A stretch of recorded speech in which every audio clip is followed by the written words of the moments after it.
আসসালামু আলাইকুম রহমতুল্লাহি তাআলা ওয়া বারাকাতুহু নাহমাদুহু ওয়া নুসাল্লি আলা রাসূলিহিল কারীম আম্মা বা'দ। দেশ এবং প্রবাস থেকে যে যেখান থেকে আজকে আমাদের সাপ্তাহিক গুরুত্বপূর্ণ ইসলামিক টপিকসের আলোচনার অনুষ্ঠান, ইসলামিক ফেসবুক লাইভ অনুষ্ঠান আজকে আপনারা দেখছেন, সকলের প্রতি আন্তরিক মোবারকবাদ এবং শুভেচ্ছা জানিয়ে আজকে আমাদের এই গুরুত্বপূর্ণ পর্ব শুরু করছি ইনশাআল্লাহ। আজকে আমাদের বিষয় হচ্ছে আহলে সুন্নাত ওয়াল জামাত মূলত কারা। এরকম একটি টপিকসের উপরে আজকে আমরা আলোচনা রাখার পিছনের অন্যতম কারণ হচ্ছে আমরা সকলেই জানি আল্লাহ রসুল সাল্লাল্লাহু তাআলা আলাইহিস সালাতু ওয়াস সালামের মাধ্যমে আমাদেরকে জানানো হয়েছে যে ইসলামের মধ্যে আল্লাহ রসুলের উম্মতদের মধ্যে ইসলামের মধ্যেই প্রায় ৭২ থেকে ৭৩টি ফিরকার উদ্ভব হবে। তো আমরা তাই দেখছি এবং উপদল হিসেবে আরো অসংখ্য দল আমরা দেখতে পাচ্ছি, কিন্তু মজার ব্যাপার হচ্ছে প্রত্যেকেই নিজেদেরকে আহলে সুন্নাত ওয়াল জামাত তথা নাজাতি দল হিসেবে দাবি করছে। তো এই সমস্যার মধ্যে সকলেই যদি আহলে সুন্নাত ওয়াল জামাত দাবি করে বসে, সেক্ষেত্রে আমরা যারা সরল প্রাণ ধর্মমনা মুসলমান সাধারণ রয়েছি, আমরা আসলে যাব কোন পথে? তো এই জন্য আজকে বিজ্ঞ ওলামায়ে কেরামদেরকে আমরা একত্রিত করেছি বা তারা একত্রিত হয়েছেন।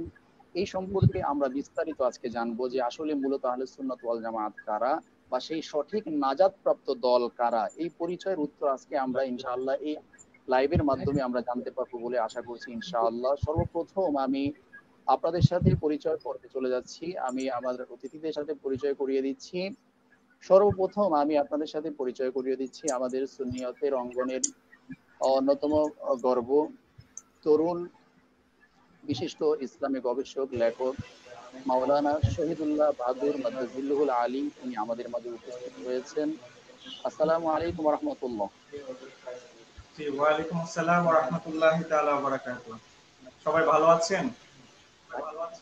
আলহামদুলিল্লাহ, আমাদের অনুষ্ঠানের পক্ষ থেকে আপনার প্রতি আন্তরিক মোবারকবাদ এবং আমরা আসলে আপনাকে পেয়ে অনেক আনন্দিত বোধ করছি। আশা করছি আপনার কাছ থেকে আমরা অনেক গুরুত্বপূর্ণ বিষয়ে আজকে সমাধান পাবো ইনশাআল্লাহ।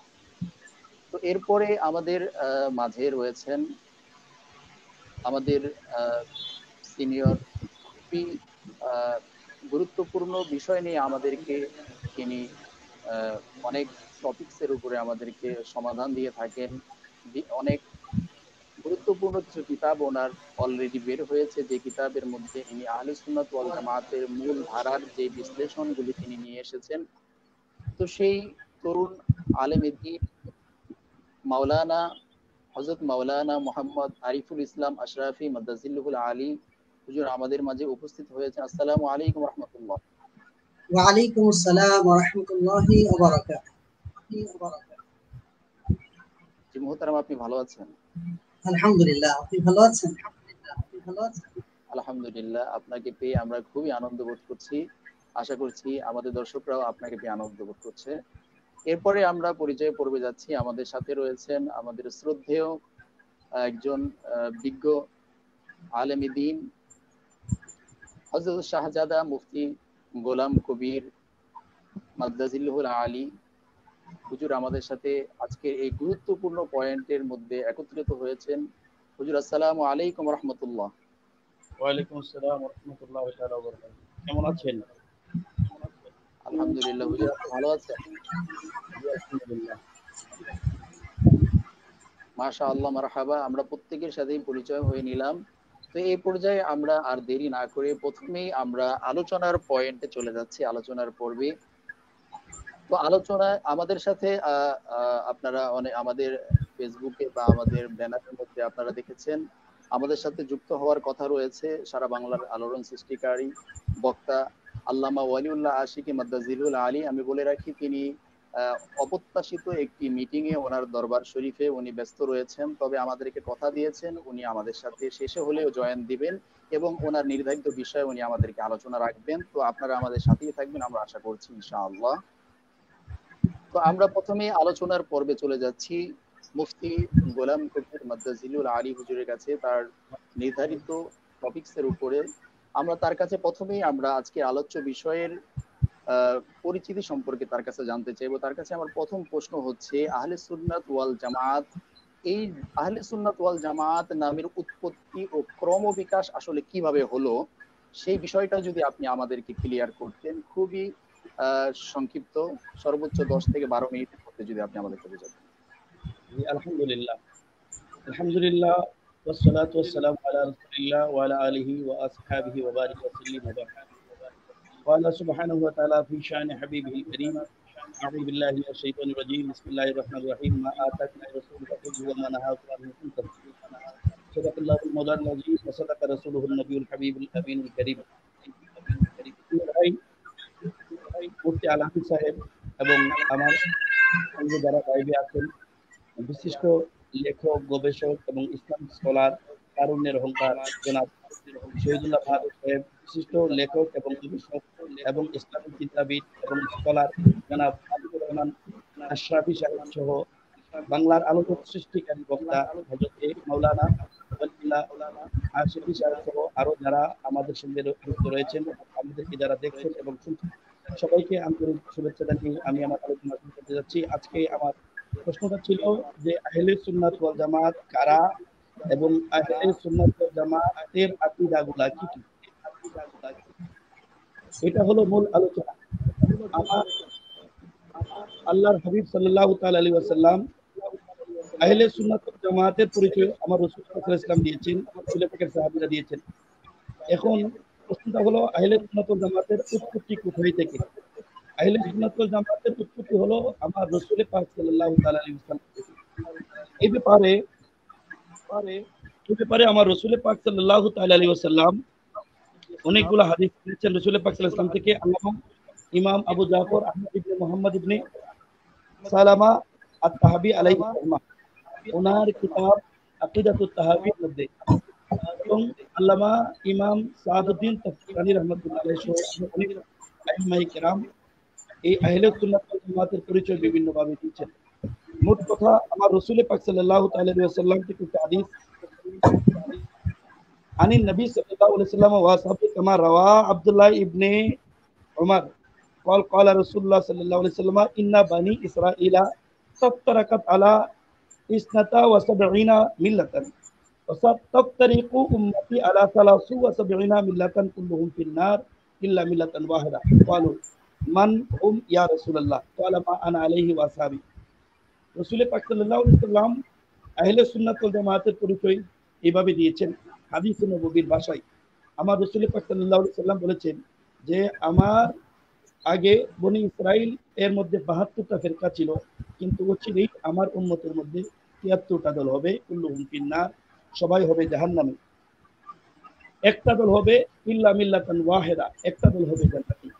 ক্বালু মান হুম ইয়া রাসূলুল্লাহ, আমার রাসূল পাকের সাহাবায়ে কেরাম আরজ করলেন, ইয়া রাসূলুল্লাহ, যারা ফিরকায়ে নাজিয়া একটা দল যারা জান্নাতি হবে তারা কারা? আমার রাসূল পাক সাল্লাল্লাহু আলাইহি ওয়াসাল্লাম বলেছেন, মা আনা আলাইহি ওয়া আসহাবি। আমার রাসূল পাক সাল্লাল্লাহু আলাইহি ওয়াসাল্লাম বলেছেন, যারা আমি রাসূল এবং আমার সাহাবীদের অনুসরণ করে তারা হলো আহলে সুন্নাত ওয়াল জামাত, তারা হলো কি ফিরকায়ে নাজিয়া বা আহলে হক। এই হাদিসের ব্যাখ্যা করেছেন হাফিজুল হাদিস আল্লামা ইমাম মুল্লা আলী কারি রাহমাতুল্লাহ আলাইহি। মিরকাতের মধ্যে উনি বলছেন, লা শাক্কা ওয়ালা রাইবা ওয়া হুম আহলুস সুন্নাত ওয়াল জামাত। আল্লামা মুল্লা আলী কারি রাহমাতুল্লাহ আলাইহি স্পষ্টভাবে বলেছেন, যেই দলটার কথা রাসূল পাক বলেছেন ফিরকায়ে নাজিয়া বা আহলে হক বা ফিরকায়ে জান্নাত, একমাত্র নাজাতপ্রাপ্ত দল তারা হলো আহলে সুন্নাত ওয়াল জামাত। এই হাদিসটা ইমাম তিরমিজি ওনার কিতাব সুনানে তিরমিজিতে বর্ণনা করেছেন।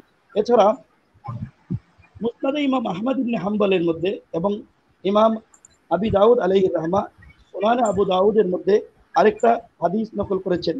এই হাদিসটাতে উনি বলেছেন কি, আল জামাআহ, আহলু হক, আহলে হক তারা, যে আল জামাআহ, আহলে হক এখানে আল জামাআহ বলতে বলা হয়েছে যে মান কানা আলা আস-সুন্নাতি ওয়াল জামাআতে ফাফিহি ইশারাত আলা আন্না লাকিবা আহলুল হক, যাদেরকে রাসূল পাক ফিরকায়ে নাজিয়া বলেছেন, জান্নাতি দল বলেছেন, তারা হলো কি যে আস-সুন্নাত ওয়াল জামাআহ। ফাফিহি আস-সুন্নাত ওয়াল জামাআহ দ্বারা ফাফিহি ইশারাতুন আলা, এদিকে ইশারা করা হয়েছে কি যে আন্না লাকিবা আহলুল হক, তাদেরকে লকব দেওয়া হয়েছে কি আহলে হক। আর এই আহলে হক যেটা আহলে সুন্নাত ওয়াল জামাত, এই দলটা হলো কারা? এই দলটা হলো আহলে সুন্নাত ওয়াল জামাত। তাহলে বোঝা যায় আহলে সুন্নাত ওয়াল জামাত যেই ফেরকায়ে নাজিয়া, আমরা যে আহলে সুন্নাত ওয়াল জামাতের কথা বলছি, একমাত্র নাজাত প্রাপ্ত দল, এটা আমাদের বানানো নয়, আমাদের আকাবিরিনদের বানানো নয়। স্বয়ং আমার রাসূল পাক সাল্লাল্লাহু আলাইহি সাল্লাম বলেছেন যেই দলের কথা এবং নাজাত প্রাপ্ত দলের কথা, রাসূল পাকের সাহাবীরা একমাত্র যেই নাজাত প্রাপ্ত দলের কথা বলেছেন, রাসূল পাকের সাহাবীরাই বলেছেন কি এই দলটা হলো আহলে সুন্নাত ওয়াল জামাত। আমার দ্বিতীয় প্রশ্নের উত্তরটা মধ্যে আমি যাচ্ছি, সেটা হলো কি কি কাজ করলে, অর্থাৎ আহলে সুন্নাত ওয়াল জামাতের আকীদাগুলা কি। এই ব্যাপারে আল্লামা ইমাম তাহাবী আকিদাতুত তাহাবীর মধ্যে উনি হাদিস আনেছেন। দ্বিতীয় প্রশ্নে আমরা পরে আসবো আপনার কাছে। জি, দ্বিতীয় প্রশ্নে আমরা পরে আবার ইনশাআল্লাহ আপনার কাছে আসবো, কিন্তু প্রথম প্রশ্নের বিষয়টা ছিল এরকম যে আহলে সুন্নাত ওয়াল জামাতের যে নাম আমরা ব্যবহার করছি বা আসছি, এই নামটার উৎপত্তি বা ব্যবহারটা কিভাবে হলো, এই বিষয়টা জানার বিষয় ছিল। এখানে আহলে সুন্নাত, ধন্যবাদ আপনাকে। এখানে দেখেন আমার রাসূল পাক সুনানে তিরমিজিতে হাদিস আছে, রাসূল পাক বলেছেন মা আনা আলাইহি ওয়া আসহাবি। এখানে রাসূল পাক বলছে নাজাত প্রাপ্ত দল হলো আমার অনুসারী এবং আমার সাহাবীদের অনুসারী। এখানে সুনানে তিরমিজিতে এইভাবে ফেরকায়ে নাজিয়াতে বলা হয়েছে, কিন্তু সুনানে আবু দাউদ এবং মুসনাদ ইমাম আহমদ ইবনে হাম্বলের মধ্যে বলা হয়েছে ওয়াহিয়া আল জামাআহ।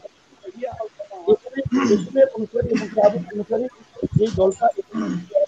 বিজ্ঞ সঞ্চালক মহোদয়, জি আমার শ্রদ্ধেয় আলোচক, বিজ্ঞ সঞ্চালক মহোদয়ের যদি অনুমতি থাকে আমি এই বিষয়ে 2 মিনিট আমার শ্রদ্ধেয় বড় ভাই কবির ভাইয়ের সাথে আমি সংযুক্ত করতে চাই, যদি আপনার অনুমতি থাকে। জি ইনশাআল্লাহ ইনশাআল্লাহ। জি জি জি। বিষয়টি হচ্ছে আসলে আহলে সুন্নাত ওয়াল জামাত এমন একটি দল যে যার কথা কোরআনুল কারিমে বলা হয়েছে যে এই দলের অনুসারীরা হবেন নাজাতপ্রাপ্ত। আমাদের বিজ্ঞ আলোচক সুনানে তিরমিজি এবং সুনানে আবি দাউদ থেকে হাদিস তেলাওয়াত করেছেন, আমরা সেদিকে পরে আসছি। প্রথম হলো আমাদের কোরআন সুন্নাহ ইজমা কিয়াসের 4টা যে দলিলের মধ্যে প্রথম হচ্ছে কোরআনুল কারিমে সূরা আলে ইমরানের 106 নম্বর আয়াতে আল্লাহ সুবহানাহু ওয়া তাআলা বলেছেন ইয়াউমা তাবিয়াতু উজুহুন ওয়া তাসওয়াতু উজুহুন, কিয়ামতের ময়দানে দুই ধরনের ব্যক্তি হবে, এক ধরনের ব্যক্তির চেহারা হবে উজ্জ্বল আর আরেক ধরনের ব্যক্তিদের চেহারা হবে কুৎসিত কালো। তো এখন আমরা প্রশ্ন জাগে যে দুই ধরনের ব্যক্তিদের যে হবে, এখন কোন দলের চেহারা উজ্জ্বল আর কোন দলের চেহারা কালো, এই বিষয়ে যদি আমরা যেতে চাই, আমাদের যেই দলেরা আজকে নিজেদেরকে আহলে হাদিস বলেন বা বিভিন্ন শিয়া বলেন, বিভিন্ন দলের আজকে যারা দাবিদার আছে, তাদের একজন সম্মানিত আলেম নাম হচ্ছেন আল্লামা ইবনে কাসির। তার একটি তাফসির আছে তাফসির ইবনে কাসির। সেই তাফসির ইবনে কাসিরের মধ্যে বলছেন তাবিয়াদ্দু উজুহুন, মানে যাদের চেহারা উজ্জ্বল হবে তারা কারা, উনি বলছেন যে আহলে সুন্নাত ওয়াল জামাত, যারা আহলে সুন্নাত ওয়াল জামাতের অনুসারী তাদের চেহারা হবে উজ্জ্বল। কিন্তু এখন বিষয় হচ্ছে যে এটা উনার কিন্তু মত না, এটি হচ্ছে যে রাইসুল মুফাসসিরিন হযরত আব্দুল্লাহ ইবনে আব্বাসের অভিমতকে ইবনে কাসির কোট করেছেন। মূলত এইটি হচ্ছে ইমাম ইবনে আবি হাতেম তার তাফসির ইবনে আবি হাতেমের মধ্যে সনদ সহ নকল করেছেন। এই এবারটি একই এবারত হযরত আব্দুল্লাহ ইবনে আব্বাসের এই তাফসিরটি হযরত ইমাম ইবনে আবি হাতেম, ইমাম জালালউদ্দিন সুয়ুতী তাফসিরে দুররে মানসুরে, আরো বিভিন্ন তাফসীর কারকরা নকল করেছেন। তাহলে আমরা দেখলাম কুরআনুল কারীমের আয়াত এবং সাহাবায়ে কেরামদের মধ্যে আবার যিনি সবচেয়ে বেশি রাইসুল মুফাসসিরিন, যিনি কিয়ামত পর্যন্ত যিনি রাইসুল মুফাসসিরিন, উনার তাফসীর থেকে প্রমাণিত হলো কিয়ামতের ময়দানে যারা উজ্জ্বল হবে, যাদের চেহারা এবং নাজাত প্রাপ্ত হবে, সেই দলের নাম হলো আহলে সুন্নাত ওয়াল জামাত। তাহলে আমরা বুঝি যে আহলে সুন্নাত ওয়াল জামাত আমাদের মোল্লা আলী কারীর কথা যে মেরকাতের মধ্যে আছে সেখান থেকে উৎপত্তি হয় নাই। আহলে সুন্নাত ওয়াল জামাত পবিত্র কোরআনে আল্লাহর কালামের মাধ্যমে এবং সাহাবায়ে কেরামদের তাফসীরের মাধ্যমে শুরু হয়েছে। এখানে আরেকটি পয়েন্ট আমি অনুসন্ধান করে গবেষণা করে আরেকটি জিনিস পেলাম, সেটি হচ্ছে ইমাম জালালউদ্দিন সুয়ুতী রাহমাতুল্লাহ আলাইহি, যার ওফাত হচ্ছে 911 হিজরি। তিনি তার তাফসীরে দুররে মানসুরের দ্বিতীয় খণ্ড 291 পৃষ্ঠা, যেটি দারুল ফিকুর এলমিয়া বৈরুত লেবানন থেকে ছাপা, এবং আল্লামা তাহের পাটনির তাসকিরাতুল মাওজুআতের প্রথম খণ্ড 84 পৃষ্ঠায় যে ইবারতটি রয়েছে, সেটি হচ্ছে যে তিনি একটি ভিন্ন সনদে আরেকটি রওয়ায়াত বর্ণনা করেছেন। সেটি হচ্ছে যে হযরত আব্দুল্লাহ ইবনে ওমর রাদিয়াল্লাহু তাআলা আনহু, যিনি হযরত ওমর রাদিয়াল্লাহু তাআলা শাহজাদা ছিলেন, তিনি দয়াল নবীজি থেকে এই আয়াতের মারফু তাফসীর বর্ণনা করছেন। তিনি নিজের না, দয়াল নবীজি থেকে এই আয়াতের তাফসীর বর্ণনা করছেন যে কিয়ামতের ময়দানে যাদের চেহারা উজ্জ্বল হবে তারা হচ্ছে আহলে সুন্নাত ওয়াল জামাত। তাফসীর দুররে মানসুরের প্রথম খণ্ড দ্বিতীয় খণ্ড 291 পৃষ্ঠা। তাহলে আমরা স্পষ্ট বুঝতে পারি আমরা যে আহলে সুন্নাত ওয়াল জামাতের দলের কথা বলছি, সেই দলের উৎপত্তি এবং সেই দলের কথা, সেই দল যে নাজাত প্রাপ্ত সেটি ঘোষণা দিয়েছেন স্বয়ং সৃষ্টিকর্তা আল্লাহ রাব্বুল আলামিন এবং আল্লাহর পেয়ারা হাবিব সাল্লাল্লাহু আলাইহি ওয়াসাল্লাম। এরপরে যদি আমরা আসি যে সাহাবায়ে কেরামদের যুগে কি আহলে সুন্নাত ওয়াল জামাতের নামের প্রচলন ছিল? আমাকে বিভিন্ন জায়গা থেকে অনেক যুবক ছেলেরা বা বিভিন্ন এরা বলে থাকেন যে সাহাবায়ে কেরামদের যুগে আহলে সুন্নাত ওয়াল জামাতের নামের প্রচলন ছিল কিনা এই বিষয়ে কিছু বলার জন্য। তো আমি মেরকাতে মোল্লা আলী কারি রহমাতুল্লাহ আলাইহি মেরকাতের মধ্যে উল্লেখ করেছেন যে হযরতে আনাস ইবনে মালিক, আমরা জানি যিনি দয়াল নবীজির 10 বছরের খাদেম ছিলেন, যাকে খাদেমুর রাসূল বলা হয়। হযরত আনাস ইবনে মালিককে জিজ্ঞেস করা হয়েছিল যে ওনার মৃত্যুর পূর্ববর্তী সময়ে, ওনার যখন শেষ বয়সের শেষ অবস্থা, তখন বলা হলো যে হযরত আনাস ইবনে মালিককে বলা হলো আহলে সুন্নাত ওয়াল জামাত কারা? আল্লাহর নবীজির সাহাবী হযরত খাদেমুর রাসূল, উনি বললেন আহলে সুন্নাত ওয়াল জামাত হচ্ছে তারা। ওই যুগের আলোকে বলেছেন যে আহলে সুন্নাত ওয়াল জামাত হচ্ছে মওজার উপরে মাথা করা এবং এই শাইখাইন মানে হযরত আবু বকর হযরত ওমরকে মহব্বত করা। কারণ ওই যুগে এই হযরত আবু বকর হযরত আবু বকর হযরত ওমরকে নিয়ে একটা দলের উত্তম হওয়ার বিষয়ে একটা ফেরকা ছিল ওই যুগে, ওই যুগের আলোকে বলেছেন। কিন্তু এখন তো বাহাত্তর দল সৃষ্টি হয়ে গিয়েছে, এখন পরিবেশটা হলো ভিন্ন রকম। ওই যুগের আলোকে হযরত আনাস ইবনে মালিক রাদিয়াল্লাহু তাআলা উত্তর দিয়েছিলেন। তাহলে আমরা স্পষ্ট বুঝি পবিত্র আল্লাহর কালাম, আল্লাহর নবীজির নুরানি জবান এবং সাহাবায়ে কেরামদের যুগেও আহলে সুন্নাত ওয়াল জামাত যে নাজাতপ্রাপ্ত দল, সেটির আলোচনা, সেটি যে হক দল, সেটি প্রমাণিত ছিল এবং সুপ্রসিদ্ধ ছিল। যে সঞ্চালক মহোদয়, আমি সময় নেওয়ার জন্য ক্ষমা প্রার্থী। ধন্যবাদ জি। আমি হুজুরের সাথে এই যে আলোচনা করেছেন, আলোচনা করছেন, একটু যোগ করতে চাই। সেটা হলো আল্লামা ইবনে কাসির, ওনার তাফসীরে ইবনে কাসির, যেহেতু আমরাও ওনাকে শ্রদ্ধা করি, যারা জামায়াতে আহলে হাদিস দাবি করে তাদের কাছে অতি গ্রহণযোগ্য একজন মানুষের নাম। উনি কিন্তু ওনার কাছে, আমি কথাটা পরে আনলাম হইলে, আপনি তো আসলে মানে লেকচারার খুব ভালো মানে লেকচার আসছে, আপনার কথা খুব গোছালো, আপনি আগে নিয়ে আসছেন, অবশ্যই এটার কাছে আপনার এটা যুক্তিযুক্ত। তবে আল্লামা ইবনে কাসির আলাইহির রাহমাহ উনি এটা খুব সুন্দরভাবে বলছেন যে ইয়ৌমা তাবিয়াতু যারা উজুহুল, যারা চেহারা মানে আলোকিত হবে, এটা তারা হলো কি, তারা হলো আহলে সুন্নাত ওয়াল জামাত। এটা উনি সরাসরি লিখেছেন। এছাড়াও তাফসীরে রুহুল বয়ানে এবং মানিতে আল্লামা মাহমুদ আলমী আল-বাগদাদী ওনারাও এই তাফসীরের ব্যাখ্যাটা এভাবেই করেছেন, কাল কিয়ামতের ময়দানে যাদের চেহারা আলোকিত হবে তারা হলো আহলে সুন্নাত ওয়াল জামাত। আল্লামা ইসমাইল হকি তাফসীরে রুহুল বয়ানের মধ্যেও উনি এই কথা আশা করি আমরা উত্তর পেয়েছি। গোলাম কবির, শাহজাদা গোলাম কবির সাহেব, আমরা আবার আপনার কাছে আসব ইনশাআল্লাহ। আপনার সাথে অ্যাড হয়ে মাওলানা মোহাম্মদ শহীদুল্লাহ বাহাদুর সাহেব, আপনাদের দুজনের কাছ থেকে আমরা যে গুরুত্বপূর্ণ বিষয়টা পেলাম সেটা হচ্ছে আহলুস সুন্নাত ওয়াল জামাত এই শব্দের ব্যবহার বা এই বিষয়টা পবিত্র কোরআনের ইয়াউমা তাবিয়াদ্দু ওয়ুজুহু ওয়া তাসওয়াদ্দু ওয়ুজুহ এই আয়াতের তাফসীরের মধ্যে আল্লাহ রাসূলের ইমরানের 6 নম্বর আয়াত, সূরা আলে ইমরান আয়াত নম্বর 6। স্বয়ং আল্লাহর নবী নিজেই আহলুস সুন্নাত ওয়াল জামাতের কথা বলেছেন, সাথে সাথে আব্দুল্লাহ ইবনে আব্বাস থেকেও রওয়ায়াত রয়েছে। এইভাবে অর্থাৎ সাহাবায়ে কেরামের যুগ থেকেই আহলুস সুন্নাত ওয়াল জামাতের প্রচলন রয়েছে বলে আমরা জানতে পেরেছি। মাশাআল্লাহ, খুব চমৎকার। এখানে সঞ্চালক মহোদয় সাহেব, আমি আসলে বিষয়গুলো তো লম্বা, একটি আবারত আমি বলে গিয়েছিলাম, সেটি হচ্ছে যে আমরা যে 73 দলের যে হাদিসের যে বর্ণনা সংক্রান্ত যে হাদিসগুলো, আমি অধম এই সংক্রান্ত যতগুলো রিওয়ায়াত আছে, মানে এই একটা বক্তব্যের উপরে যে বনী ইসরাইলরা 72 দলে বিভক্ত হয়েছে, আমার উম্মত 73 দলে বিভক্ত হবে, শুধু এই হাদিসটার উপরে কতজন সাহাবী থেকে রিওয়ায়াত এসেছে, কোন মতনের মধ্যে কোনো পরিবর্তন হয়েছে কিনা, আমি যখন স্টাডি করতে গেলাম, গবেষণা করতে যে আমি একটা সুন্দর একটি ইবারত পেয়েছি। সেটি হচ্ছে ইমাম আবুল লাইস সমরকন্দি, যার ইমাম হওয়ার বিষয়ে, ইমামতের বিষয়ে, গ্রহণযোগ্যতার বিষয়ে সবাই একমত। ওনার ওফাত হচ্ছে 373 হিজরি। তাহলে বোঝা গেল আজ থেকে 1100 বছর আগের একজন সম্মানিত ইমাম। তাহলে ইমাম আবুল লাইস সমরকন্দির একটি তাফসীর আছে, সেই তাফসীরটার নাম হলো তাফসীরে বাহরুল উলুম।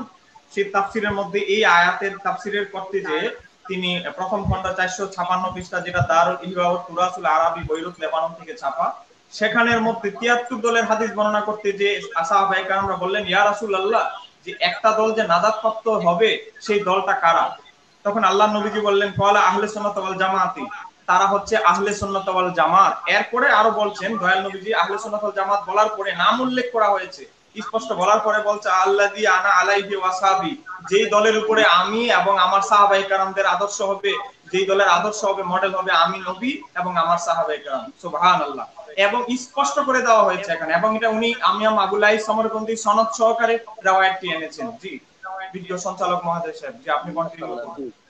জি মাশাআল্লাহ, আমরা খুব চমৎকারভাবে আমাদের একটা গুরুত্বপূর্ণ প্রশ্নের আনসার পেয়েছি। আমরা আশা করি আমাদের শ্রোতা মণ্ডলী আপনারা যারা ছিলেন আমাদের সাথে, আপনারা বুঝতে পেরেছেন যে আহলুস সুন্নাত ওয়াল জামাতের এই ব্যবহার আল্লাহ রসুলের যুগ থেকেই রয়েছে, এটা নতুন কোনো বিষয় নয়। এখন আমি চলে যাচ্ছি আমাদের মাওলানা আরিফুল ইসলাম আশরাফি মাদ্দাজিলুল আলীর কাছে। ওনার কাছে আমাদের আজকের একটা জানার বিষয় হচ্ছে, আমরা এই ইদানিং কালে বা একবিংশ শতাব্দীর এই প্রাক্কালে এসে, যা বিগত শত বছর আগে আমরা ইতিহাসের পাতায় পাইনি যেই নামের ব্যবহার, সেটা হচ্ছে আহলুল হাদিস বা আহলে হাদিস। এই আহলুল হাদিস বা আহলে হাদিস যেই নামটার প্রচলন আমরা এখন দেখতে পাচ্ছি, এটার ব্যবহারটা কতটুকু যুক্তিযুক্ত বলে আপনি মনে করেন? আহলে সুন্নাত ওয়াল জামাতের আহলে সুন্নাত নাকি আহলে হাদিস, এই দুইটার মধ্যে কোনটাকে আপনি যুক্তিযুক্ত বলে মনে করেন, যদি আমাদেরকে একটু বুঝিয়ে বলতেন।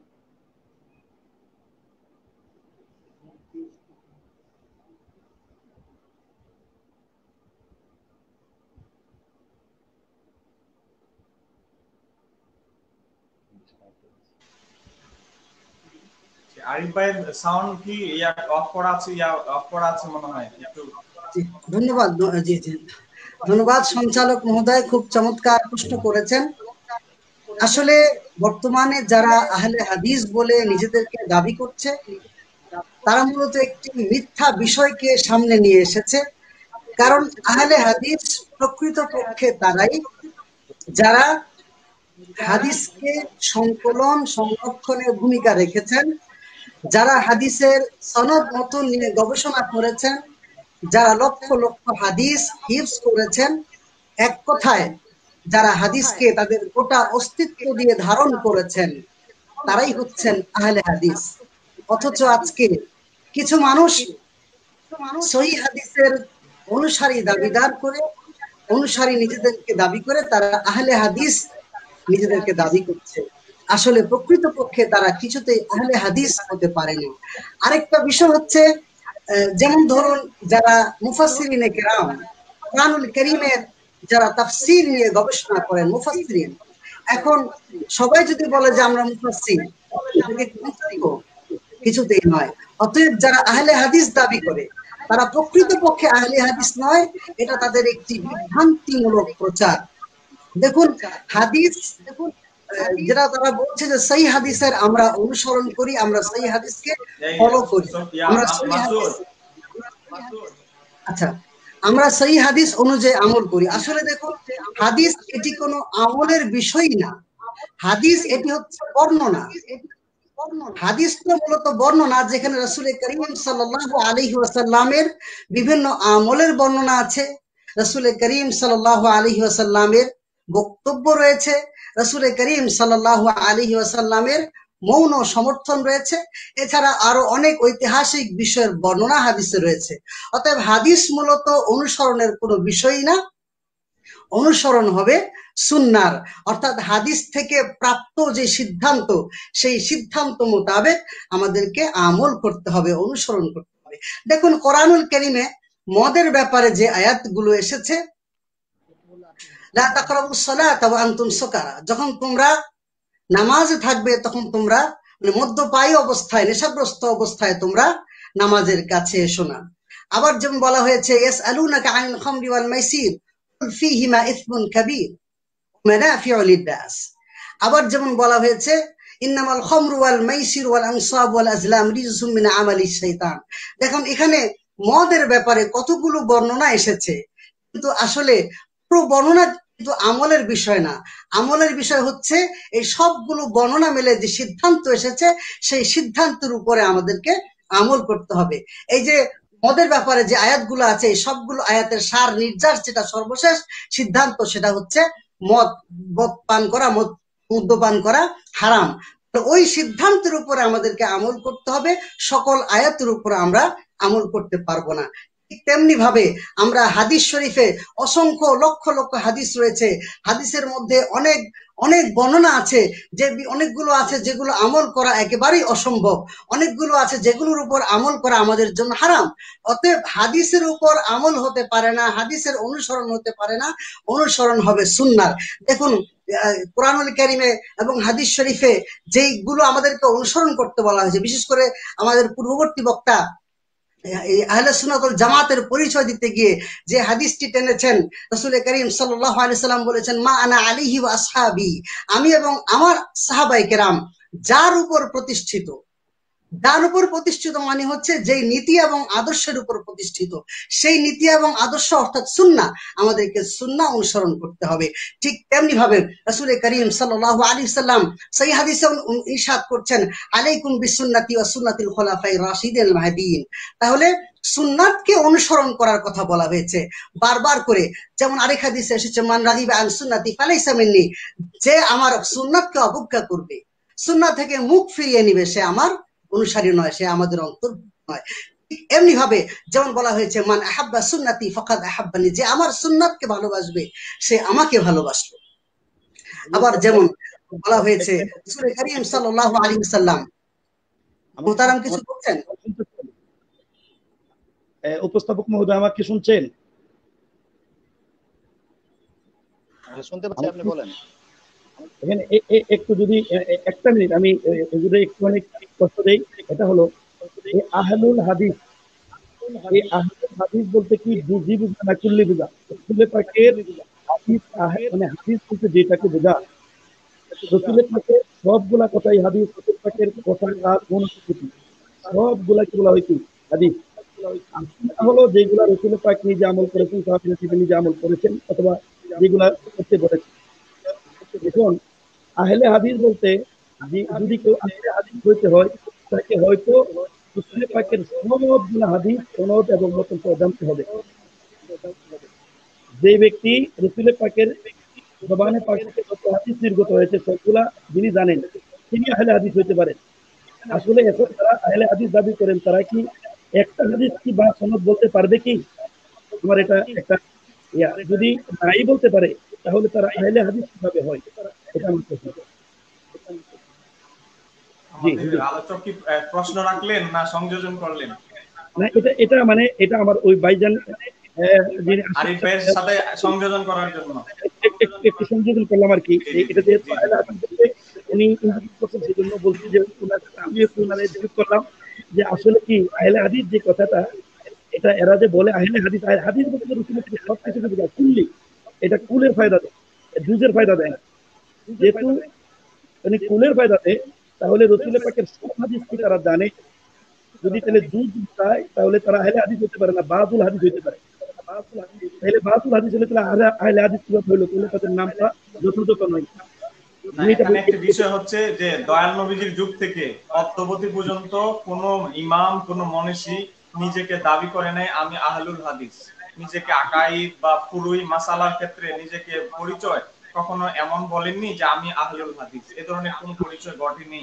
আর মুহাদ্দিসদের যে আসমাউ রিজালের কিতাবের মধ্যে যদি আমরা অনুসন্ধান করি, যে আহলুল হাদিস শব্দটি তারা যারা হাদিসের জ্ঞানে সনদ মতন সম্পর্কে এবং হাদিস সংকলনের ক্ষেত্রে যাদের অবদান আছে, তাদেরকে বলা হয় আহলুল হাদিস, মানে হাদিসের পাণ্ডিত্য অর্জনকারী, যারা হাদিসের জ্ঞানে জ্ঞানী। তো এখন আমরা শুধু বেশি দূরে যাওয়ার দরকার নাই, যারা আজকে আহলে হাদিস নামটি বলেন তাদেরই অন্যতম একজন ইমাম, তারা যাকে ইমাম বলেন, শাইখুল ইসলাম বলেন, ইমাম ইবনে তাইমিয়া, তাদের ইমাম ইবনে তাইমিয়া, আমার ইমাম না। সে তো দয়াল নবীর রওজা জিয়ারত নেই। যে আমি 1 মিনিট শেষ করে দিচ্ছি আমার সংযোজনটা, আমি যেটা বলছি, তারা যাকে অনুসরণ করে নিজেদেরকে মানে গর্ববোধ করে যে আমরা আহলে হাদিস, তাদের অন্যতম ইমামের নাম হলো ইবনে তাইমিয়া। তার একটা সুপ্রসিদ্ধ কিতাব আছে যে মাজমাউল ফতোয়া, আপনারা আলেম ওলামা যারা যে যেখান থেকে শুনছেন আপনারা জানেন। সেই মাজমাউল ফতোয়ার বেশি দূরে যেতে হবে না, প্রথম খণ্ড 229 পৃষ্ঠার মধ্যে একটা হাদিসের সনদ আলোচনা করতে যে ইবনে তাইমিয়া লিখতেছেন যে মুহাম্মদ ইবনে হুমাইদ দাঈফুন ইনদা আহলিল হাদিস, বলতেছেন যে এই যে হাদিসের সনদে মুহাম্মদ ইবনে হুমাইদ রয়েছেন, তিনি আহলে হাদিসদের নিকট মানে মুহাদ্দিসদের নিকট যারা আসমা ও রিজালবিদ মুহাদ্দিস তাদের নিকট এই রাবিটি দুর্বল। তাহলে ইবনে তাইমিয়া কি বুঝালেন?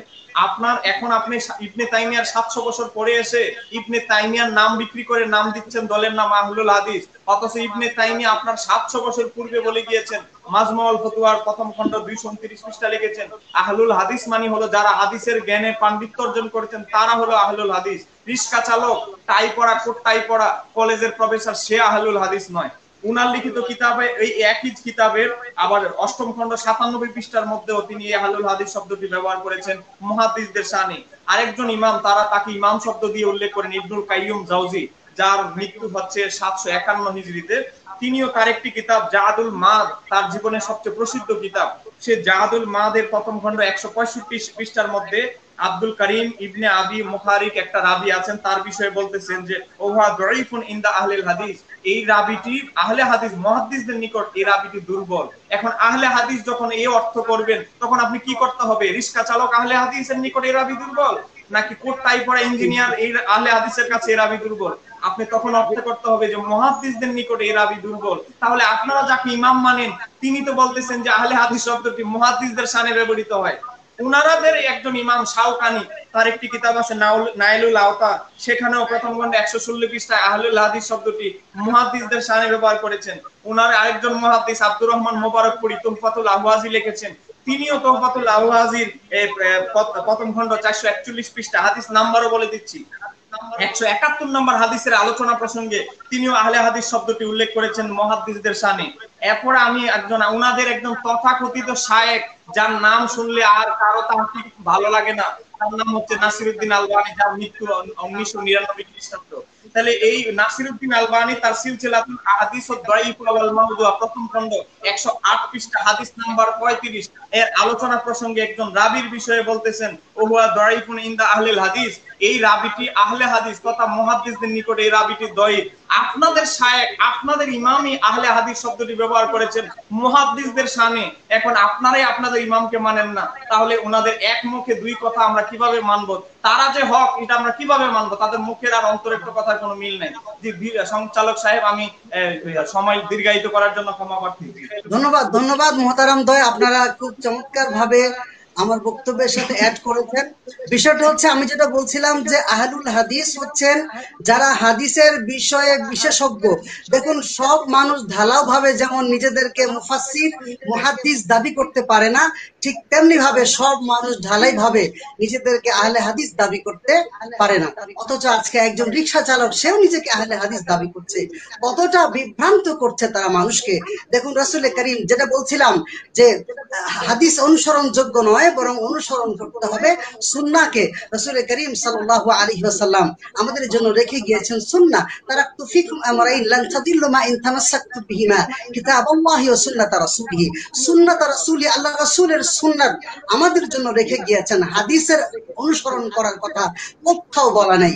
তাহলে তারা যে বলছে আমরা কোরআন এবং সহিহ হাদিসের অনুসরণ করি, দেখুন সহিহ হাদিস হলেই যে অনুসরণ করা যাবে এটা কিন্তু কিছুতেই গ্রহণযোগ্য নয়।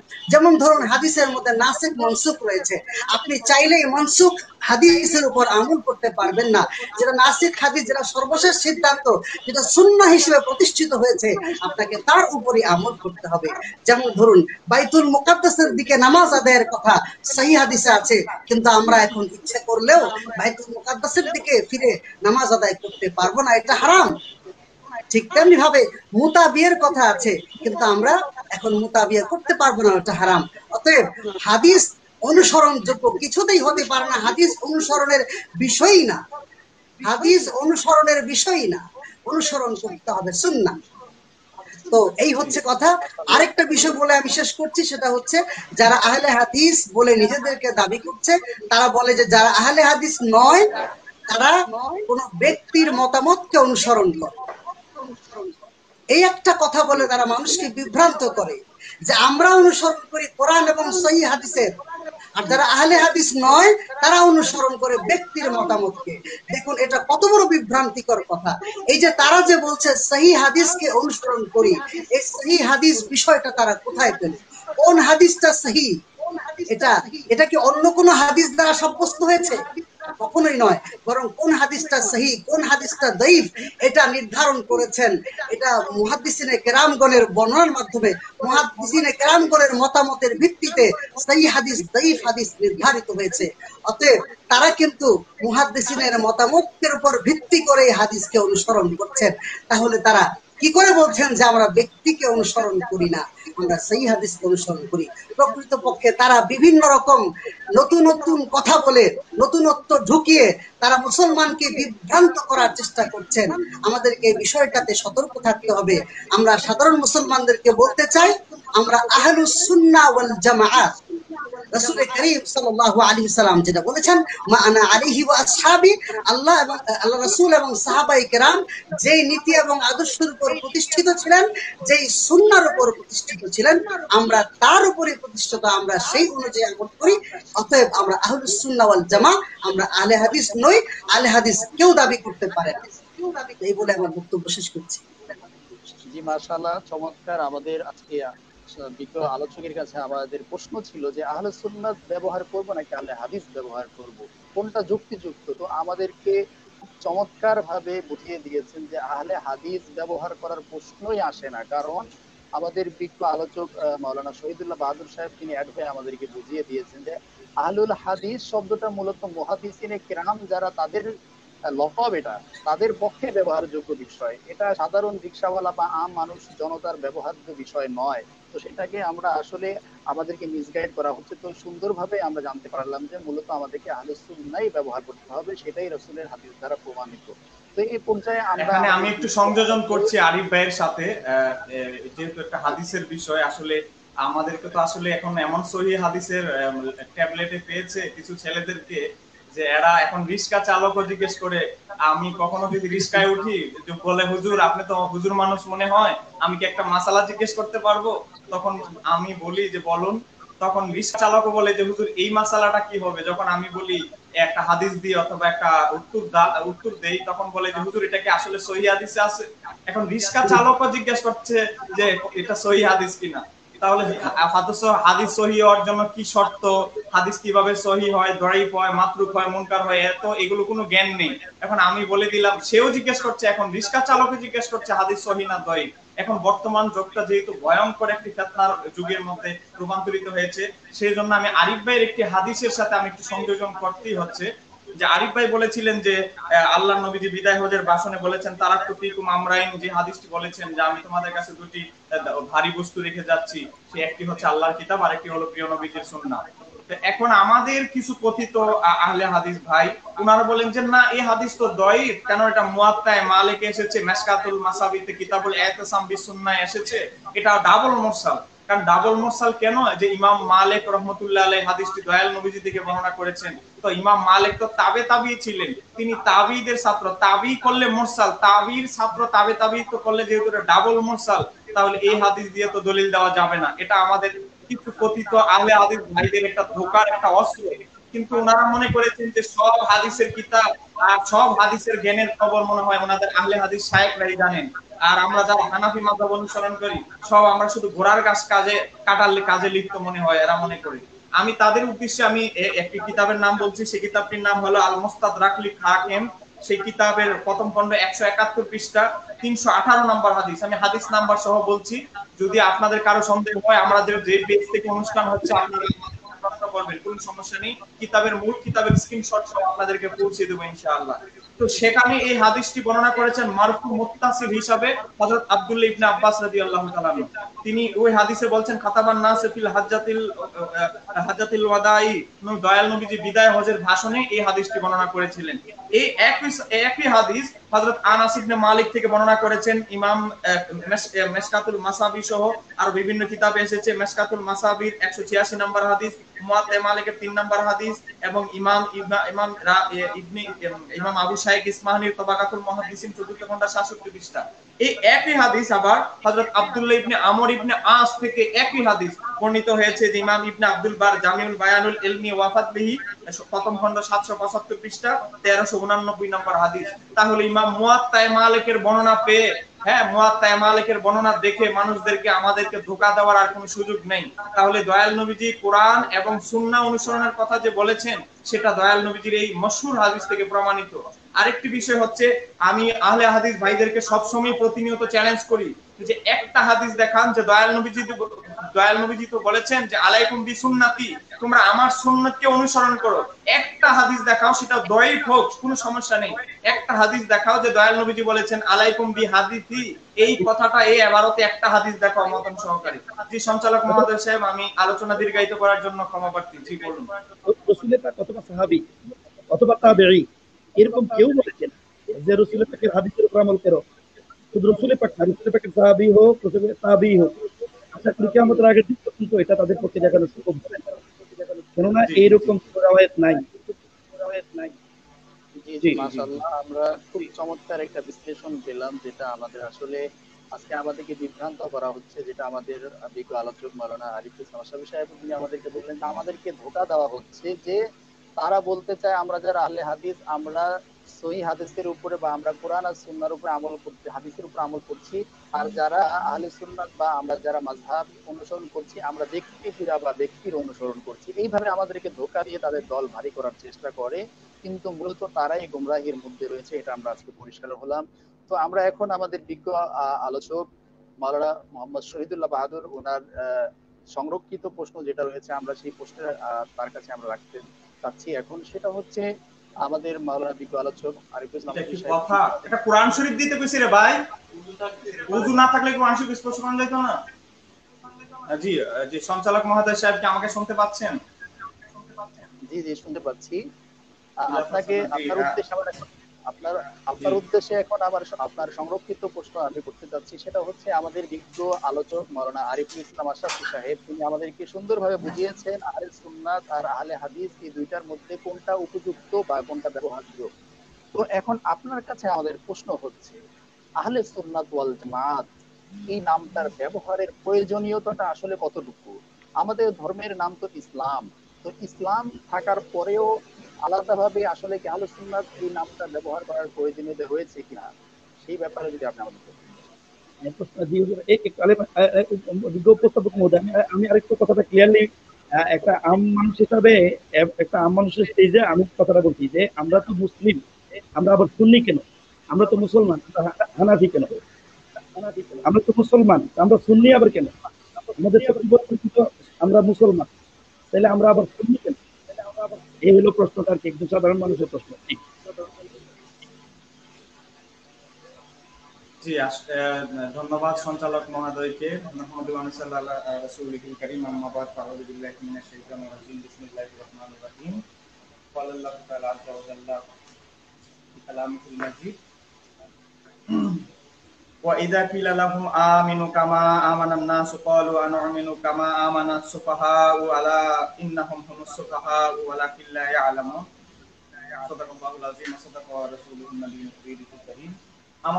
আমার পূর্বের যে আলোচক আরিফুর রহমান আশরাফী ভাই যে আলোচনা করেছেন, আমি তার সাথে সামান্য একটু সংযোজন করেছিলাম। তারপরেও আমাদের আরিফুর রহমান আশরাফী ভাইয়ের পূর্বে আমাদের কবির ভাই যে আলোচনা করেছেন এবং উনি শেষ ভাগে একটি প্রশ্ন রেখেছেন যে আমরা তো মুসলিম, আমাদের তো পরিচয় হওয়ার কথা আমরা মুসলমান, আমরা তো তাহলে নিজেদেরকে কখনো হানাফি বলি, কখনো কাদেরি বলি, কখনো চিশতি বলি, কখনো আহলে সুন্নাত ওয়াল জামাত বলি, তো বিভিন্ন সময় বিভিন্ন নাম ব্যবহার করি, এগুলোর কারণ কি? আসলে এখানে এই জ্ঞানের বিভিন্ন শাখা প্রশাখা রয়েছে। কিছু জ্ঞান আছে আকীদা এতেকাদি বিষয়, আকীদার উপরে বিশ্বাস সংক্রান্ত কিছু জ্ঞান রয়েছে, যেগুলোকে আসলে ইলমুল কালাম বলা হয়, অনেকে বলেন ইলমুল আকাইদের জ্ঞান বলা হয়। কিছু জ্ঞান রয়েছে, একজন শিশু যখন প্রসব করে জন্মগ্রহণ করে তার ডান কানে আযান, বাম কানে ইকামত থেকে শুরু করে দাফনের পরবর্তীতে দোয়া করা পর্যন্ত, ইসালে সওয়াব করা পর্যন্ত একটা গোটা মানুষের জীবনের যে জ্ঞান, চলাফেরার যে জ্ঞান, সেটাকে ইলমুল ফিকহ বলা হয়, ফিকহের জ্ঞান বলা হয়। তো বিভিন্ন জ্ঞানের বিভিন্ন শাখা প্রশাখা রয়েছে। তো আমাদের যে আসলে ইমানি আকীদা সংক্রান্ত জ্ঞান সংক্রান্ত যে বিষয়টি, সেটিকে আকীদা বলা হয়। আর সেই আকীদার আমরা যেই দলকে, যেই মতবাদকে অনুসরণ করব, সেই মতবাদের নাম হচ্ছে আকীদার দলের নাম হচ্ছে আহলে সুন্নাত ওয়াল জামাত। আর আহলে সুন্নাত ওয়াল জামাত যে একমাত্র নাজাতপ্রাপ্ত দল, সেটি সেটি আমরা ইতিপূর্বে দীর্ঘ আলোচনা করেছি। আমাদের 3 জন আলোচক এবং একজন উপস্থাপক রয়েছেন, ওনার মাধ্যমেই আমরা এই বিষয়ে আলোচনা করেছি যে আহলে সুন্নাত ওয়াল জামাত একমাত্র নাজাতপ্রাপ্ত দল, সেটি কোরআনুল কারীম, আল্লাহর নবীর নুরানি জবানের বাণী, সাহাবায়ে কেরামদের আসার কৌল এবং তাবিদের আসার এবং ইমামদের বক্তব্য থেকে প্রমাণিত হয়েছে যে আহলে সুন্নাত ওয়াল জামাত একমাত্র নাজাতপ্রাপ্ত দল। শুধু তাই নয়, আমাদের আজকে যারা নিজেদেরকে আহলে হাদিস বলে দাবি করছেন, ওনাদেরই অন্যতম একজন ইমাম, তার নাম হচ্ছে ইবনে তাইমিয়া। সেই ইবনে তাইমিয়াও তার তাফসির গ্রন্থের মধ্যে বলেছেন যে সেই কোরআনুল কারীমের আয়াতের আলোকে তিনি বলেছেন যে আহলে সুন্নাত ওয়াল জামাত হচ্ছে একমাত্র নাজাতপ্রাপ্ত দল। ইবনে তাইমিয়ার সেই কিতাবের নাম হচ্ছে আল ইস্তিমাত, প্রথম খণ্ড 42 পৃষ্ঠা।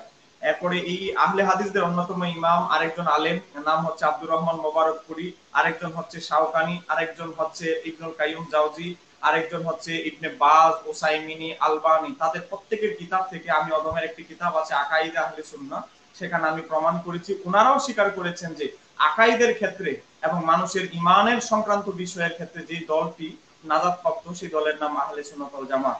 সেহেতু লুকানোর কিছু নেই, ধোঁকাবাজি করার কিছু নেই। আপনাদের আকাবিররা, আপনারা যাকে ইমাম মানেন, আপনারা যাদেরকে ফলো করেন, তারাই বলেছেন আহলে সুন্নাত ওয়াল জামাত একমাত্র নাজাতপ্রাপ্ত দল।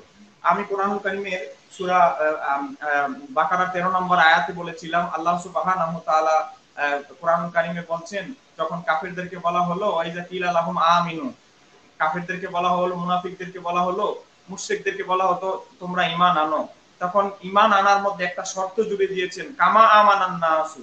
ঠিক আছে, এখন কামা আমানান নাসুর ব্যাখ্যা করতে গিয়ে ইমাম বাগবী রহমাতুল্লাহ আলাইহি, যার উপাধি হচ্ছে মহিবুস সুন্নাহ, ইমাম বাগবী রহমাতুল্লাহ আলাইহি তিনি তার তাফসিরে মাআলিমুত তানজিলের মধ্যে হযরত আব্দুল্লাহ ইবনে মাসউদ এবং আব্দুল্লাহ ইবনে আব্বাস থেকে রওয়ায়াত করেছেন যে কামা আমানান নাসু, কাফিরদেরকে যে বলা হলো হে কাফিররা, হে বিশ্ববাসী, তোমরা এমন ভাবে ঈমান আনো যেমন ভাবে আমার নবীজির সাহাবায়ে কেরাম যেভাবে ঈমান এনেছেন। এখন আল্লাহ, আমরা ইতিপূর্বে আমাদের বিজ্ঞ 3 জন আলোচক বলেছেন যে দয়াল নবীজি যে 73 দলের কথা বলেছেন, আমি অনুসন্ধান করে দেখেছি যে বনি ইসরাইল 72 দলে বিভক্ত হবে, আর দয়াল নবীজি বলেছেন আমার উম্মত 73 দলে বিভক্ত হবে। এই হাদিসটি মুতাওয়াতির পর্যায়ের অন্তর্ভুক্ত, কেননা 11 জনের বেশি অধিক সাহাবী হাদিসটি বর্ণনা করেছেন। আপনারা যদি বেশি দূরে নয়, ইমাম শামসুদ্দিন সাকাবির একটি কিতাব আছে আল মাকাসিদুল হাসানা, আল্লামা আজলুনি রহমাতুল্লাহ আলাইহি, যিনি শাফি মাযহাবের বড় মুহাদ্দিস, ইমাম সাকাবি ও শাফি মাযহাবের আরেকজন আল্লামা আজলুনির আরেকটি কিতাব, তার নাম হচ্ছে কাশফুল খাফা। সেই কাশফুল খাফার মধ্যেও হাদিসটির বর্ণনা করেছেন, প্রত্যেকটি সনদগুলো, প্রত্যেক সাহাবীর সনদের ধারাবাহিকতাগুলো হাদিসটি তুলে ধরেছেন। তাহলে মুতাওয়াতির পর্যায়ের হাদিস থেকে আমরা বুঝি যে 73 দলের মধ্যে নাজাতপ্রাপ্ত যেই দলটি, সেই দলের একটি মডেল আদর্শ হিসাবে দয়াল নবীজি বলেছেন মা আনা আলাইহি ওয়াসাহাবি, আমার সাহাবায়ে কেরাম এবং আমি দয়াল নবীজি যেই দলের আদর্শের উপরে থাকবো সেই দলটি নাজাতপ্রাপ্ত। এবং কোরআনুল কারীমে সূরা বাকারার 13 নম্বর আয়াতে বলছেন আল্লাহ সুবহানাহু ওয়া তাআলা ঈমান আনতে হবে সাহাবায়ে কেরামদের অনুরূপ। তাহলে আমরা সমন্বয়ে আমরা বুঝতে পারি যে আহলে সুন্নাত ওয়াল জামাত হচ্ছে একটি আকাইদের, একটি ঈমান সংক্রান্ত, ঈমান ধারণ করা, ঈমান কি ঈমান পোষণ করবে, ফেরেশতাদের বিষয়ে কি ঈমান পোষণ করবে, আল্লাহ সুবহানাহু ওয়া তাআলার জাত সিফাত সত্তা সম্পর্কে কি ঈমান পোষণ করবে, একদম আল্লাহ সুবহানাহু ওয়া তাআলা থেকে শুরু করে আউলিয়া কেরামদের বেলায়াত পর্যন্ত, ইসালে সওয়াব পর্যন্ত, যেভাবে আমরা আকাইদের কিতাবগুলো পড়লে দেখি কিতাবের শুরুতে আল্লাহ সুবহানাহু ওয়া তাআলার আলোচনা দিয়ে শুরু এবং আউলিয়া কেরামদের বেলায়াত দিয়ে আকাইদের কিতাবগুলো আলোচনা শেষ করা হয়। এ টু জেড প্রত্যেকটি বিশ্বাস করাকে ইলমুল আকাইদ বা আকীদার জ্ঞান বলে। আর আকীদার সেই দলের নাম হচ্ছে আহলে সুন্নাত ওয়াল জামাত। সেটি কোনো নতুন কোনো দল নয়, যেটি ইতিপূর্বে আমরা আলোচনা করেছি। তাহলে আমাদের সমাজে, আমাদের যে ইতিপূর্বে আমাদের কবির ভাই, আমার শ্রদ্ধেয় বড় ভাই, তিনি আলোচনা করেছেন, আমাদের যুবক ছেলেদেরকে ধোঁকা দেওয়া হয় যে আমরা তো নিজেরা কাদিরি চিশতি দাবি করি। কেন, আসলে এটি হচ্ছে একটা এলমে তাসাউফ। আমি বলেছি আগেই যে এলমের বিভিন্ন শাখা প্রশাখা রয়েছে। তাসাউফ যেটা আত্মশুদ্ধি, আত্মার নফসের সংশোধনের জন্য একটি জ্ঞান রয়েছে, সেটা এলমে তাসাউফ। সেই এলমে তাসাউফের আল্লামা ডক্টর আব্দুর রশিদ, যিনি তাসাউফের উপরে বাংলাদেশে সর্বপ্রথম পিএইচডি ডক্টরেট ডিগ্রি অর্জন করেছেন ঢাকা বিশ্ববিদ্যালয় থেকে, তার লিখিত একটি কিতাব আছে সুফি দর্শন। সেখানে তিনি 360টি তরিকার বর্ণনা করেছেন, যারা তাসাউফের জন্য অনেক, মানে তাসাউফ শিক্ষার জন্য বিভিন্ন কষ্ট ত্যাগ তিতিক্ষা কষ্ট করেছেন। তাসাউফের এখানে একটা ইমাম আছে যেমন কাদেরি, চিশতি, নকশবন্দি। এটি হচ্ছে যে একটা জ্ঞানের একটা শাখা। আপনি যদি এলমেল হাদিসের বিষয়ে যদি যান, আপনি এখানে আরেকটি শাখা, যদি ফিকহার বিষয়ে যদি যান সেখানে আরেকটি শাখা, আকাইদের বিষয়ে যদি যান, যেমন আকাইদের মধ্যে আপনার 73 দলের মধ্যে একটা দল শুধু নাজাতপ্রাপ্ত, সেটা হলো আহলে সুন্নাত ওয়াল জামাত। এছাড়া মুরজিয়া বলেন, কাদারিয়া বলেন, মুতাজিলা বলেন, শিয়া বলেন, বিভিন্ন যত দল বলেন সবগুলো বাতিল। এখন মাযহাবের বিষয়ে উপস্থাপক কবির ভাই কিছু বলবেন? একটাই আমি আপনার কথাটার সাথে একটু সংযোজন করি। এটা হলো যে যেমন একজন মানুষ যখন মেডিকেলে ভর্তি হয়, মেডিকেল পাস করে, যেমন এমবিবিএস পাস করার পরে সে একজন ডাক্তার, এটা আম, সে মূলত একজন ডাক্তার। কিন্তু এখানে কিছু এটার ভিতরে কিছু কথা আছে কি কি বিষয়ে স্পেশালিস্ট, কি হার্ট স্পেশালিস্ট নাকি কার্ডিওলজি স্পেশালিস্ট, নাকি সে বক্ষব্যাধির স্পেশালিস্ট, নাকি ডায়াবেটিস স্পেশালিস্ট, এরকম বিভিন্ন শাখা প্রশাখা ডাক্তারি শাস্ত্রের ভিতরে যেমন আছে, ঠিক তদ্রুপ মুসলমান এইটাও একটা আম, এটা একটা জাতির নাম, এটার ভিতরেও কি বিভিন্ন শাখা প্রশাখা রয়েছে। এই শাখা প্রশাখাগুলোর নাম কোন সময় হয়েছে, যেমন একজন কার্ডিওলজিস্ট তিনিও ডাক্তার, একজন হার্ট বিশেষজ্ঞ উনিও ডাক্তার, একজন ব্রেইন বিশেষজ্ঞ উনিও ডাক্তার। ঠিক তদ্রুপভাবে ইসলামের মধ্যেও একজন মানুষ শরীয়ত নিয়ে কথা বলেছেন, উনিও ইসলামের স্কলার, এটাও হক। যিনি একজন তরিকত নিয়ে কথা বলেছেন, তাসাউফ নিয়ে কথা বলেছেন, ইনিও একজন মানে ইসলামিক স্কলার, ইসলামের একটা বিষয় নিয়ে উনি কথা বলেছেন। ঠিক তদ্রুপভাবে ওইটা যেমন মানা যায়, তদ্রুপভাবে এইটাও ইসলাম একটা আম বিষয়, এটার মধ্যেও অনেক শাখা প্রশাখা রয়েছে। এই শাখা প্রশাখার মধ্যে একটা হলো আকাইদের ক্ষেত্রে শাখা প্রশাখা হওয়া সত্ত্বেও সবাই এক। জি জি সেটা বলছি। আমি এই বিষয় প্রসঙ্গে আসতেছিলাম। যাই হোক, আপনি আরেকটু ইঙ্গিত দিয়েছেন, খোলাসা করেছেন। যে এখন বিষয় হচ্ছে যে এখানে মাযহাব চারটি হয়েছে, তাহলে মাযহাব আর আকাইদা আহলে সুন্নাত ওয়াল জামাত, যা আহলে সুন্নাত ওয়াল জামাত, এই এটার মধ্যে কি ডিফারেন্স আছে কিনা? যেমন তাসাউফে কাদেরিয়া, কেউ কাদেরিয়ার সিলসিলার অন্তর্ভুক্ত, এখন নাম আরেকটা ভিন্ন, কিন্তু সে কি আহলে সুন্নাত ওয়াল জামাতের অন্তর্ভুক্ত কিনা এখন প্রশ্ন জাগতে পারে। এখন এই বিষয়ে যদি আমরা দেখতে চাই যে আকাইদের সমস্ত কিতাবের মধ্যে রয়েছে যে আমরা যেই দলের আকাইদ, যেই তরিকার হোক, সে যেই মাযহাবের হোক, যেই কোনো আপনার এলমের যে বিভিন্ন যে শাখা রয়েছে, যেই শাখারই হোক না কেন, কিন্তু আকাইদের ক্ষেত্রে কোনো মত পার্থক্য নেই, আকাইদের ক্ষেত্রে কোনো মাযহাব নেই। আকাইদের ক্ষেত্রে সকল ইমাম, উলামা, মুহাদ্দিসিন সবাই একটি মাযহাব, একটি আকীদাকে বিশ্বাস করতে হবে, একটি দলের উপরে বিশ্বাসের উপরে থাকতে হবে, সেটি হচ্ছে আহলে সুন্নাত। মাযহাব হয়েছে আকীদার উপর ভিত্তি করে না, মাযহাব হয়েছে আমলের ব্যাপারে, মাযহাব আকীদার ব্যাপারে। জি জি জি আকীদার ব্যাপারে মাযহাব, এটা আমি শুরুতেই বলেছি, একটি মাযহাব হচ্ছে আকাইদের একটি বিষয়, আমি শুরুতেই বলেছি। আর মাযহাব আকাইদ, আহলে সুন্নাত ওয়াল জামাত হচ্ছে আকাইদ সংক্রান্ত বিষয়, মাযহাব হচ্ছে পুরোই মাসালা শাখাগত মতভেদী আলোচনার একটি বিষয়। জি, আমি যেই বিষয়টি বলতে চাচ্ছি যে এখন আমাদের হয়তো বলতে পারেন যে আকাইদের অন্যতম ইমাম কে? আমাদের অনেক আলোচক বলে থাকেন যে আহলে সুন্নাত ওয়াল জামাতের ইমাম কে? আমাদের কিছু ভাই এমন অবস্থা হয়েছে, তারা নিজেদেরকে আসলে অনেক সময় ইবনে তাইমিয়ার নাম লিখে বলে আকাইদের ইমাম, অনেককে অমুককে লিখে বলে আকাইদের ইমাম, উনি ইমাম, আকাইদের সমাধান দিয়েছে। আসলে বিষয়টি কিন্তু তা নয়। আকাইদের ইমাম হচ্ছে ইমাম আবুল হাসান আশআরী এবং তার সুযোগ্য ছাত্র যে ইমাম মাতুরিদি আলাইহির রাহমা। তো আপনারা যদি আমরা দেখি যে ফতুয়া শামির প্রথম খণ্ড 36 পৃষ্ঠায় তাকলিদের আলোচনা একদম কিতাবের শুরুতে ইমাম ইবনে আবিদিন শামী রাহমাতুল্লাহ আলাইহি তিনি লিখেছেন যে আমরা মাযহাবিগতভাবে যদিও আমরা হানাফি, কিন্তু আকাইদের বিষয়ে আমরা সবাই এক, আমরা আহলে সুন্নাত ওয়াল জামাতের অনুসারী। তারপরে যদি আমরা দেখি আল্লামা বদরুদ্দিন আইনির, যার আল্লামা বদরুদ্দিন আইনির উমদাদুল কারির মধ্যে তিনি উল্লেখ করেছেন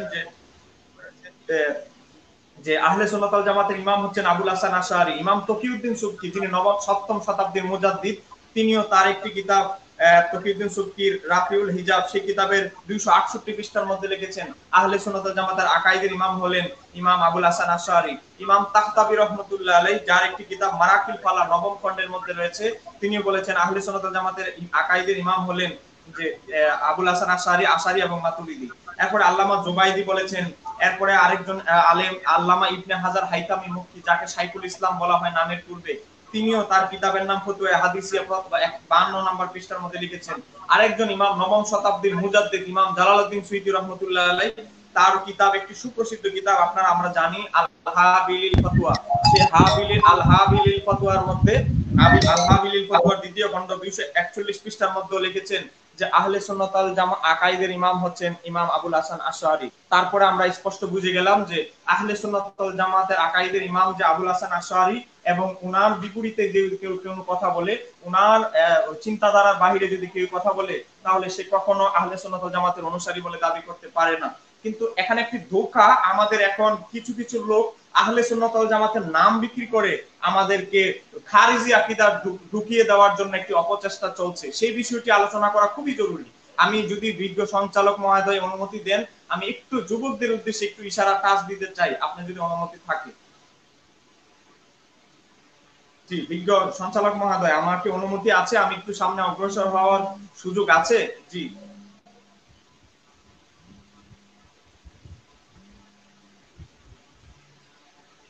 জি, হ্যালো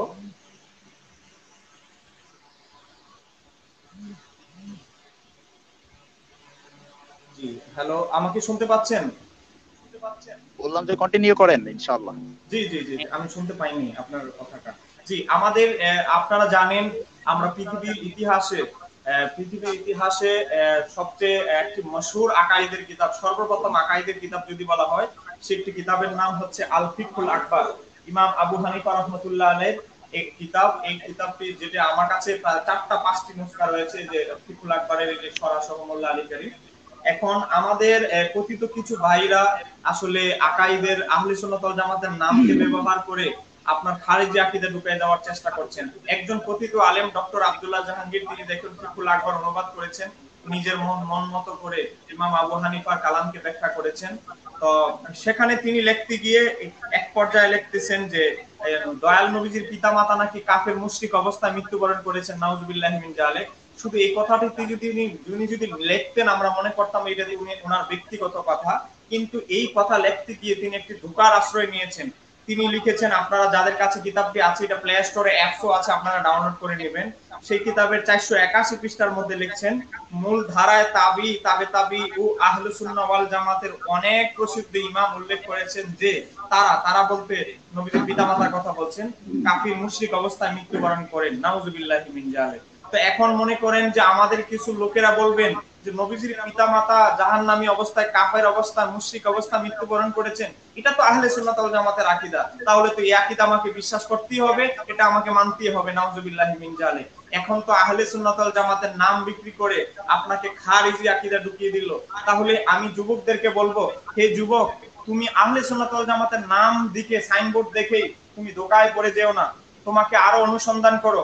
নিজের যদি অসুস্থতা জনিত কোনো সমস্যা হয়, যেটি আমাদের কবির ভাই বলেছেন, আমরা এমবিবিএস এর পরে এফসিপিএস খুঁজি, ডক্টরেট ডিগ্রি দাঁড়ি ডাক্তার খুঁজি আমাদের নিজেদের শারীরিক উন্নতির জন্য, কিন্তু এমন একটি অবস্থা ঈমান আকীদার ক্ষেত্রে আমরা কাউকে অনুসরণ করি না। আমি ইতিপূর্বে বলেছি যে আহলে সুন্নাত ওয়াল জামাত হচ্ছে আশারি মাতুরিদি, এই দুইজন ইমামের যে আকীদার যে সাহাবায়ে কেরাম এবং তাবিঈদের যে বিশ্বাস, এগুলোকে রিসার্চ করে গবেষণা করে আজ থেকে 1100 বছর পূর্বে তারা যে আকাইদের যে বোর্ড গঠন করেছেন, অদ্যাবধি পর্যন্ত, এমনকি কিয়ামত পর্যন্ত, ইমাম মাহদী আলাইহিস সালামের আসার আগ পর্যন্ত যেই দল, যেই কাঠামো, যেই নীতির উপরে বিশ্বাস করবে, সেই যে দল আহলে সুন্নাত ওয়াল জামাত, সেই দলের কথা আমি ইতিপূর্বে বলেছি। এখন কথা হচ্ছে, অথচ দেখেন আল হাবিলিল ফতোয়া, ইমাম জালালউদ্দিন সুয়ুতীর একটি কিতাব, সে আল হাবিলিল ফতোয়ার মধ্যে দ্বিতীয় খণ্ড 244 পৃষ্ঠা, যেটা দারুল কুতুব ইলমিয়া বৈরুত লেবানন থেকে ছাপা, আমার কাছে যেটি রয়েছে, সেখানে ইমাম জালালউদ্দিন সুয়ুতী, যিনি 9ম শতাব্দীর মুজাদ্দিদ, যার দলিল ওনাদের তথাকথিত ইমাম আলবানি থেকে, ইবনে বাস থেকে, ওসাইমিনি থেকে শুরু করে সৌদি আরবের বড় বড় শায়েখরা যার কিতাব থেকে দলিল দিয়ে থাকেন, সেই ইমাম জালালউদ্দিন সুয়ুতী তার আল হাবিলিল ফতোয়ার 244 নম্বর পৃষ্ঠা দ্বিতীয় খণ্ডে তিনি দলিল দিচ্ছেন যে আশআরি, যেটা আমরা বলেছি যে আশআরি মানে আহলে সুন্নাত ওয়াল জামাতের আকাইদের যে অনুসরণীয় যে দল, আশআরীদের অভিমত নকল করে বলছেন যে নবীজির পিতামাতার আলোচনা প্রসঙ্গে, যে দয়াল নবীজির পিতামাতার কাছে যেহেতু কুরআনুল কারীমের সূরা ইসরার 15 নম্বর আয়াত, মা কুন্না মুআযযিবিনা হাত্তা নাবআসা রাসূলান, কোনো ব্যক্তির কাছে যদি কোনো রাসূল প্রেরণ করা না হয়, তাহলে তারা যদি ওফাত বরণ করে, মৃত্যুবরণ করে, তাদেরকে আযাব দেওয়া হবে না। সূরা ইসরা বানী ইসরাইলের 15 নম্বর আয়াতের আলোকে ইমাম আবুল হাসান আশআরীর অভিমত তুলে ধরেছেন। আশআরীদের অভিমত হলো নবীজির পিতামাতা নাজাতপ্রাপ্ত হবেন, তারা তাদেরকে আযাবে গ্রেফতার হবেন না। এটা একটা অভিমত। অন্য অভিমত আছে নবীজির পিতামাতা ঈমানদারের বিষয়ে, অন্য পয়েন্টগুলো আছে, আমি বলবো না। তাহলে এখন দেখেন যে আশআরী আহলে সুন্নাত ওয়াল জামাতের মূল আকীদা হলো দয়াল নবীজির পিতামাতা নাজাতপ্রাপ্ত, আযাব দেওয়া হবে না তাদেরকে। এখন আপনাকে আহলে সুন্নাত ওয়াল জামাতের নাম ব্যবহার করে খাওয়ায় দেওয়া হলো যে আহলে সুন্নাত ওয়াল জামাতের আকীদা নবীজির পিতামাতা মুশরিক অবস্থা মৃত্যুবরণ করেছেন। এখন আপনাকে তো পার্থক্য করতে হবে। আহলে সুন্নাত ওয়াল জামাতের সমস্ত আকাইদের কিতাবে রয়েছে যে আল্লাহ সুবহানাহু ওয়া তাআলার আকার আকৃতি থেকে মুক্ত, আল্লাহ সুবহানাহু ওয়া তাআলা আরশের মধ্যে তাকে সীমাবদ্ধ করা যাবে না। কিন্তু আপনাকে আপনাদের বিভিন্ন সালাফি, বিভিন্ন এই আপনাদের পতিত কিছু লোকদের, লেখকদের লেখা দেখিয়ে আপনাকে প্রমাণ করার চেষ্টা করবে যে আল্লাহকে আরশে কুরসির মধ্যে বসা সমাসীন, আরশের মধ্যে তিনি আছেন। এটাই আহলে সুন্নাত ওয়াল জামাতের আকীদা। কিন্তু ভাই, আপনাকে তো আহলে সুন্নাত ওয়াল জামাতের মূল আকীদার যারা ইমাম, তাদের আকীদা কি তাকে অনুসরণ করতে হবে, অনুসন্ধান করতে হবে। কারণ তারা আকাইদের কোনো কিছু না, তারা আকাইদের আহলে সুন্নাত ওয়াল জামাতের কোনো লোক নয়। তাদেরকে অনুসরণ করলে আপনি গোমরাহি বা আত্মদলে নিমজ্জিত হবেন। জি, আমার সঞ্চালক মহোদয়, আমার যদি আলোচনা দীর্ঘ হয় আমাকে ইশারা দিবেন, বলবেন। জি জি, বিষয়টা ক্লিয়ার করেন, তারপরে আমি একটু বাহাদুর সাহেবের সাথে এক মিনিট যোগ করি। এটা হলো উনি যে হাবিলিল ফতোয়া কথা বলেছেন, ইমাম জালালউদ্দিন সুয়ুতী রাহমাতুল্লাহ আলাইহি হাবিলিল ফতোয়া, এখানে রাসূল পাক সাল্লাল্লাহু আলাইহি ওয়াসাল্লামের আব্বা আম্মা সম্পর্কে বলা হয়েছে। এখানে যে বাপটা এনেছেন, বাপটার নাম হলো আল মাসালিকুল হুনাফা ফি ওয়ালিদিল মুস্তাফা। এখানে বাপটার নাম হলো আল মাসালিকুল হুনাফা, যারা নিষ্কণ্টক মানুষদের অধ্যায়, নিষ্কণ্টক মানুষ যারা বেআয়েব, যারা বিভিন্ন পাপশীলতা থেকে মুক্ত, তাদের আলোচনা। এখানে বাপটা ভিতরে কি আছে বলে দেয়। এই ব্যাপারে আল্লামা ইমাম জালালউদ্দিন সুয়ুতী আল হাবিলিল ফতোয়ার মধ্যে অনেকগুলো দলিল এনেছেন। কোরআনে পাকের অনেকগুলো আয়াত এবং রাসূল পাকের অনেক হাদিস, এখানে উনি পর্যাপ্ত পরিমাণে হাদিস এনেছেন যে ব্যাপারে যে রাসূল পাক সাল্লাল্লাহু আলাইহি সাল্লামের আব্বা কিংবা আম্মা ওনারা কোনো গুনাহের কাজে মুবতালা হয়েছে। আমি ইমানের কথা বলছি না, কোনো গুনাহের কাজ, কোনো একটা কারাহিয়তের কাজে মুবতালা হয়েছে, কিন্তু কোনো প্রমাণ পৃথিবীর ইতিহাসে কেউ দেখাতে পারবে না। তারপরে রাসূল পাকের আব্বা কিংবা আম্মা ওনাদের কেউ মূর্তি পূজা করেছেন অথবা একাত্মবাদী নয়, তারা কোনো মানে মূর্তির পূজার ধারে কাছে গেছেন, এরকম কোনো প্রমাণ পৃথিবীর ইতিহাসে কেউ দেখাতে পারবে না। তাহলে এখন আমার কথা হলো, তাদের কথা হলো রাসূল পাকের তাবলীগের দিনের আগে তারা ওফাত করেছেন, এই জন্য জাহান্নামী, নাউযুবিল্লাহ। তাহলে রাসূল পাকের আগে যারা ইন্তেকাল করেছেন তারা কি সবাই জাহান্নামী? এটা মোটেও হইতে পারে না। রাসূল পাকের তাবলীগের দিনের এজহারে নবুয়তের আগে যারা ঈসাবী ছিল এবং যারা ঈসা আলাইহিস সালামের কিতাবের পরিপূর্ণ মানে কোনো তাহরিফ ছাড়া ওনার দ্বীনের উপর প্রতিষ্ঠিত ছিল, তারা কি জান্নাতে যাবে না? নিশ্চয়ই তারা জান্নাতি। সুতরাং আমার রাসূল পাকের আম্মা ওনারও মিল্লাতে হানিফ ছিল। এই ব্যাপারে মানে সকল যারা গ্রহণযোগ্য আহলে সুন্নাত ওয়াল জামাতের ইমাম আবুল মনসুর আল মাতুরিদি কথা বলছেন আপনি, জি, ইমাম আশআরী ওনাদের আবুল হাসান আল আশআরী ওনাদের কথা বলছেন, এবং আরো যত আহলে সুন্নাত ওয়াল জামাতের গ্রহণযোগ্য আইম্মা ইকরাম আছে, সকল এই ব্যাপারে একমত। রাসূল পাকের আব্বা এবং আম্মা ওনারা জান্নাতি। যে নবীর কদমের কারণে রওজা মুবারকের মাটি খোদার আরশ আজিম থেকে দামি হয়েছেন, ওই নবীকে যিনি গর্বে ধারণ করেছেন। কবির ভাই, আমার আলোচ্য বিষয়টা আসলে ওটা ছিল না, ওটা ছিল তো আমার 2-2.5-3 ঘন্টা প্রয়োজন, ওই বিষয় আমি বলতে চাচ্ছি যে আহলে সুন্নাত ওয়াল জামাতের সাইনবোর্ড ব্যবহার করে বাতিল আকীদাকে আহলে সুন্নাত বানিয়ে দেওয়ার যে অপচেষ্টা চলছে, আমার সেটা বুঝতে পারছেন। মনে করেন যে আজকে আপনাকে আউলিয়া কেরামদের কারামত সত্য, এটা খোলাফায়ে রাশিদিন এবং আসহাবে কাহাফ থেকে শুরু করে, হ্যাঁ, আপনার এই যুগ যুগ ভাবে ধারাবাহিক ভাবে এটা আল্লাহর নবীজির পর্দা নিয়েছেন, কিন্তু আল্লাহর ওলিদের যে কারামত যুগ যুগ ধরে এবং কিয়ামতের আগ পর্যন্ত থাকবে, এটা সত্য। এখন কারামতকে আজকে হেয় প্রতিপন্ন করা হচ্ছে। আপনি দেখেন যে আহলে সুন্নাত ওয়াল জামাতের সমস্ত আকাইদের কিতাবে আউলিয়া কেরামদের কারামতকে সত্য বলা হয়েছে, কিন্তু আপনার কিছু সৌদি আরব থেকে ফ্রি কিছু বই দেওয়া হচ্ছে, কারামতকে ঠাট্টা বিদ্রুপ করা হচ্ছে। সাহাবায়ে কেরামদের আসলে সম্মানের বিষয়ে আছে হেয় প্রতিপন্ন করা হচ্ছে। কিছুদিন পূর্বে দাম্মামের এক শায়েখ বলতেছেন যে দয়াল নবীজিও তো সাহাবীদের গীবত করেছেন, নাউযুবিল্লাহি মিন যালিক। মানে গীবতকে সে জায়েজ প্রমাণের জন্য বলতেছেন, কিছু কিছু গীবত জায়েজ প্রমাণের জন্য দয়াল নবীজিকে গীবতকারী বানিয়ে দিচ্ছেন। এই যে অপচেষ্টা, আর এগুলোকে বলা হচ্ছে যে আহলে সুন্নাত ওয়াল জামাতের আকীদা। আমি সেটার কথা বলছি। আরেকটা বিষয় হচ্ছে যে দেখুন, এই বইটি ইমাম আবু হানিফা রাহমাতুল্লাহ আলাইহির ফিকহুল আকবার অনুবাদ করা হয়েছে। আমি আল্লাহ যদি আমাকে সময় দেয়, আমি এটাকে আহলে সুন্নাত ওয়াল জামাতের মূল ধারার আলোকে এটাকে ব্যাখ্যা সহ অনুবাদ প্রকাশ করার আমার ইরাদা রয়েছে। এখানে কিতাব হচ্ছে ইমাম আবু হানিফা রাহমাতুল্লাহ আলাইহি, মাত্র যদি অনুবাদ করা হয় 70 থেকে 80 পৃষ্ঠা হবে। দেখেন 600 700 পৃষ্ঠা 500 পৃষ্ঠা 600 পৃষ্ঠার মধ্যে তিনি সালাফি আকীদাকে আহলে সুন্নাত ওয়াল জামাতের প্রকৃত আহলে হাদিস খারিজিদের আকীদাকে আহলে সুন্নাত ওয়াল জামাত বানানোর যে অপচেষ্টা, আমি সেই দিকেই যুবকদেরকে আমি ইঙ্গিত দিচ্ছি যে তোমরা আহলে সুন্নাত ওয়াল জামাতের সাইনবোর্ড নাম দেখলেই তোমরা বুঝে নিও না এটা আহলে সুন্নাত ওয়াল জামাতের আকীদা। পূর্বসূরি আকাইদের কিতাব যেগুলো আবুল হাসান আশআরী মাতুরিদি, ইমাম মাতুরিদিকে ফলো করে যারা ইমাম তাহাবী থেকে শুরু করে আল্লামা সাদউদ্দিন মাসুদ তাফতাজানি থেকে শুরু করে বড় বড় আকাইদের ইমামরা যারা আকাইদের উপরে কিতাব লিখেছেন, তারা কি বুঝেছেন এই আকীদার বিষয়ে সেগুলো কি গবেষণা করতে হবে। আজকে যুক্তি দেওয়া হচ্ছে আল্লাহ সুবহানাহু ওয়া তাআলা কোরআনুল কারীমের জাহিরি আয়াত দিয়ে যে আল্লাহ আরশের মধ্যে সমাসীন, তাহলে তা আল্লাহ সুবহানাহু ওয়া তাআলা কোরআনুল কারীমে 5 জায়গায় নিজের নাম মুহিত নাম ব্যবহার করেছেন। তাহলে মুহিত হচ্ছেন যিনি পরিবেষ্টনকারী, তাহলে আল্লাহ সুবহানাহু ওয়া তাআলা হচ্ছেন সমগ্র সৃষ্টিকে পরিবেষ্টনকারী। তাহলে আল্লাহকে তো কেউ ইহতিয়াত পরিবেষ্টন করতে অক্ষম।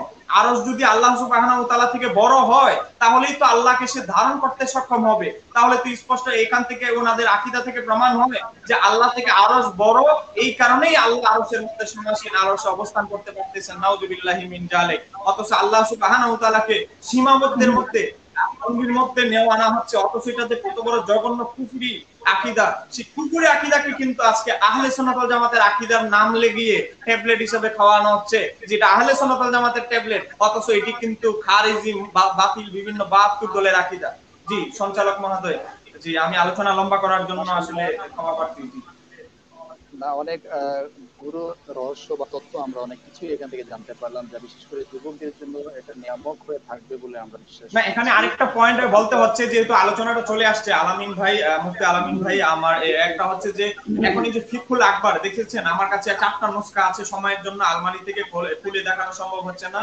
আমার কাছে ফিকহুল আকবারের সরার 4টা নুসখা আছে, একটা ইন্ডিয়ান, একটা মিশরের, একটা এটা হলো দারুল কুতুব ইলমিয়া, আরো প্রায় 4টা নুসখা আছে। এখন আমাদেরকে বোঝানো হচ্ছে যে দেখেন, হানাফিদের ইমাম আবু হানিফা রাহমাতুল্লাহ আলাইহি তিনি নবীজির পিতা মাতাকে বলেছেন মাতা আলাল কুফর, তারা কুফরির অবস্থায় মৃত্যুবরণ করেছেন, নাউযুবিল্লাহি মিন যালিক। অথচ ইমাম আবু হানিফা রাহমাতুল্লাহ আলাইহির যে রিয়েল নুসখাগুলো, ইমাম আবু হানিফার যে পুরাতন নুসখাগুলো, সেখানে কোনো নির্ভরযোগ্য নুসখার মধ্যে এই ইবারত নেই যে ইমাম আবু হানিফা রাহমাতুল্লাহ আলাইহি এই কথা লিখেছেন, বরং রয়েছে মা মাতা আলাল কুফর, তারা কুফরি অবস্থায় কুফরির উপরে মৃত্যুবরণ করেননি কি করেছেন লাগিয়ে দেওয়া হয়েছে। এটাও একটি ধোঁকা ইমাম আবু হানিফা রাহমাতুল্লাহ আলাইহির নাম ব্যবহার করে, এটা থেকেও যুবকদেরকে সাবধান হতে হবে। জি সঞ্চালক মহোদয়, আপনি কন্টিনিউ করতে পারেন। জি মাশাআল্লাহ, মারহাবা। খুব চমৎকার তথ্য বিশ্লেষণ আমরা শুনলাম, জানলাম আল্লাহ রাসূল সাল্লাল্লাহু তাআলা আলাইহি সাল্লামের সম্মানিত জান্নাতি আম্মাজানদেরকে একটা অপপ্রচার বা একটা অপচেষ্টার মাধ্যমে তাদেরকে জাহান্নামী প্রমাণ করার যে প্রয়াস করছে আজকে বাতিলরা, সেটার গুরু তথ্য আমরা জানতে পারলাম আপনার মাধ্যমে। ধন্যবাদ আপনাকে। এই পর্যায়ে আমি চলে যাচ্ছি, আমাদের সাথে দীর্ঘ সময় ধরে রয়েছে মাওলানা আরিফ ইসলাম আশরাফি মাদ্রাসা আলী হুজুরের কাছে। ওনার কাছে আজকে আমাদের আরেকটা বিষয় জানার রয়েছে, সেটা হচ্ছে আমরা প্রত্যেকেই নিজেকে হক বলে দাবি করছি, বা আমরা আমাদের বিপক্ষ এন্টি পার্টি যারা আছে তাদেরকে আমরা বাতিল বলছি। তাহলে এই যে হক আর বাতিলের যে দ্বন্দ্ব, প্রত্যেকেই নিজেদেরকে হক বলে দাবি করা আর বিরোধীদেরকে বাতিল বলে দাবি করছি। এখন সঠিক মতবাদ আমরা আসলে কিভাবে নিরূপণ করতে পারি, এটা সম্পর্কে যদি আপনি বলতেন। ধন্যবাদ উপস্থাপক মহোদয়, আরেকটি গুরুত্বপূর্ণ প্রশ্ন করেছেন। আমরা আজকের এই আলোচনা ইতিপূর্বে জানতে পেরেছি যে আহলুস সুন্নাহ ওয়াল জামাআহ এটি হচ্ছে সর্বসম্মতিক্রমে একমাত্র নাজাত প্রাপ্ত দল। এটা শুধু আমরা বলছি তা নয়, বরং সব দলের লোকেরাই এটাকে স্বীকার করেন। আহলুস সুন্নাহ ওয়াল জামাত এই নামটার অস্তিত্ব সকলেই স্বীকার করেন এবং প্রত্যেকেই নিজেদেরকে আহলুস সুন্নাহ ওয়াল জামাত বলে দাবি করেন। দেখুন, শুধু মৌখিকভাবে দাবি করলে হবে না, বরং আহলুস সুন্নাহ ওয়াল জামাতের অনুসারী বা অন্তর্ভুক্ত হওয়ার জন্য যে ক্রাইটেরিয়া গুলো রয়েছে সেগুলো আপনাদেরকে কিন্তু ফিল আপ করতে হবে। দেখুন, প্রথমত আকীদা বিশুদ্ধ হতে হবে। আহলুস সুন্নাহ ওয়াল জামাতের যে আকীদা, সেই আকীদা যদি ধারণ না করেই আপনি নিজেকে আহলুস সুন্নাহ ওয়াল জামাত দাবি করেন বা হকপন্থী দাবি করেন বা নাজাত প্রাপ্ত দল দাবি করেন, তাহলে এটি বিভ্রান্তি ছাড়া আর কিছুই নয়। দেখুন, আল্লাহ রাব্বুল আলামিনের ব্যাপারে যে আকীদা, রাসূল করিম সাল্লাল্লাহু আলাইহি ওয়াসাল্লামের ব্যাপারে যে আকীদা এবং অন্যান্য যে আকায়েদের বিষয়গুলো রয়েছে, সবগুলোর ব্যাপারে সঠিক আকীদা যারা পোষণ করবে শুধুমাত্র তারাই আহলুস সুন্নাহ ওয়াল জামাতের অন্তর্ভুক্ত। দেখুন, কেউ যদি বলে যে আল্লাহ রাব্বুল আলামিন মিথ্যা বলতে পারেন, তাহলে এটি কখনোই সঠিক আকীদা নয়। কারণ আল্লাহ রাব্বুল আলামিন তিনি সমস্ত খারাপ থেকে, সমস্ত বাজে অন্যায় বিষয় থেকে তিনি পাক এবং পবিত্র। এটি হচ্ছে আমাদের আকীদা। কোনো খারাপ বিষয়কে, যেমন মিথ্যা বলা, এটি একটি দোষ।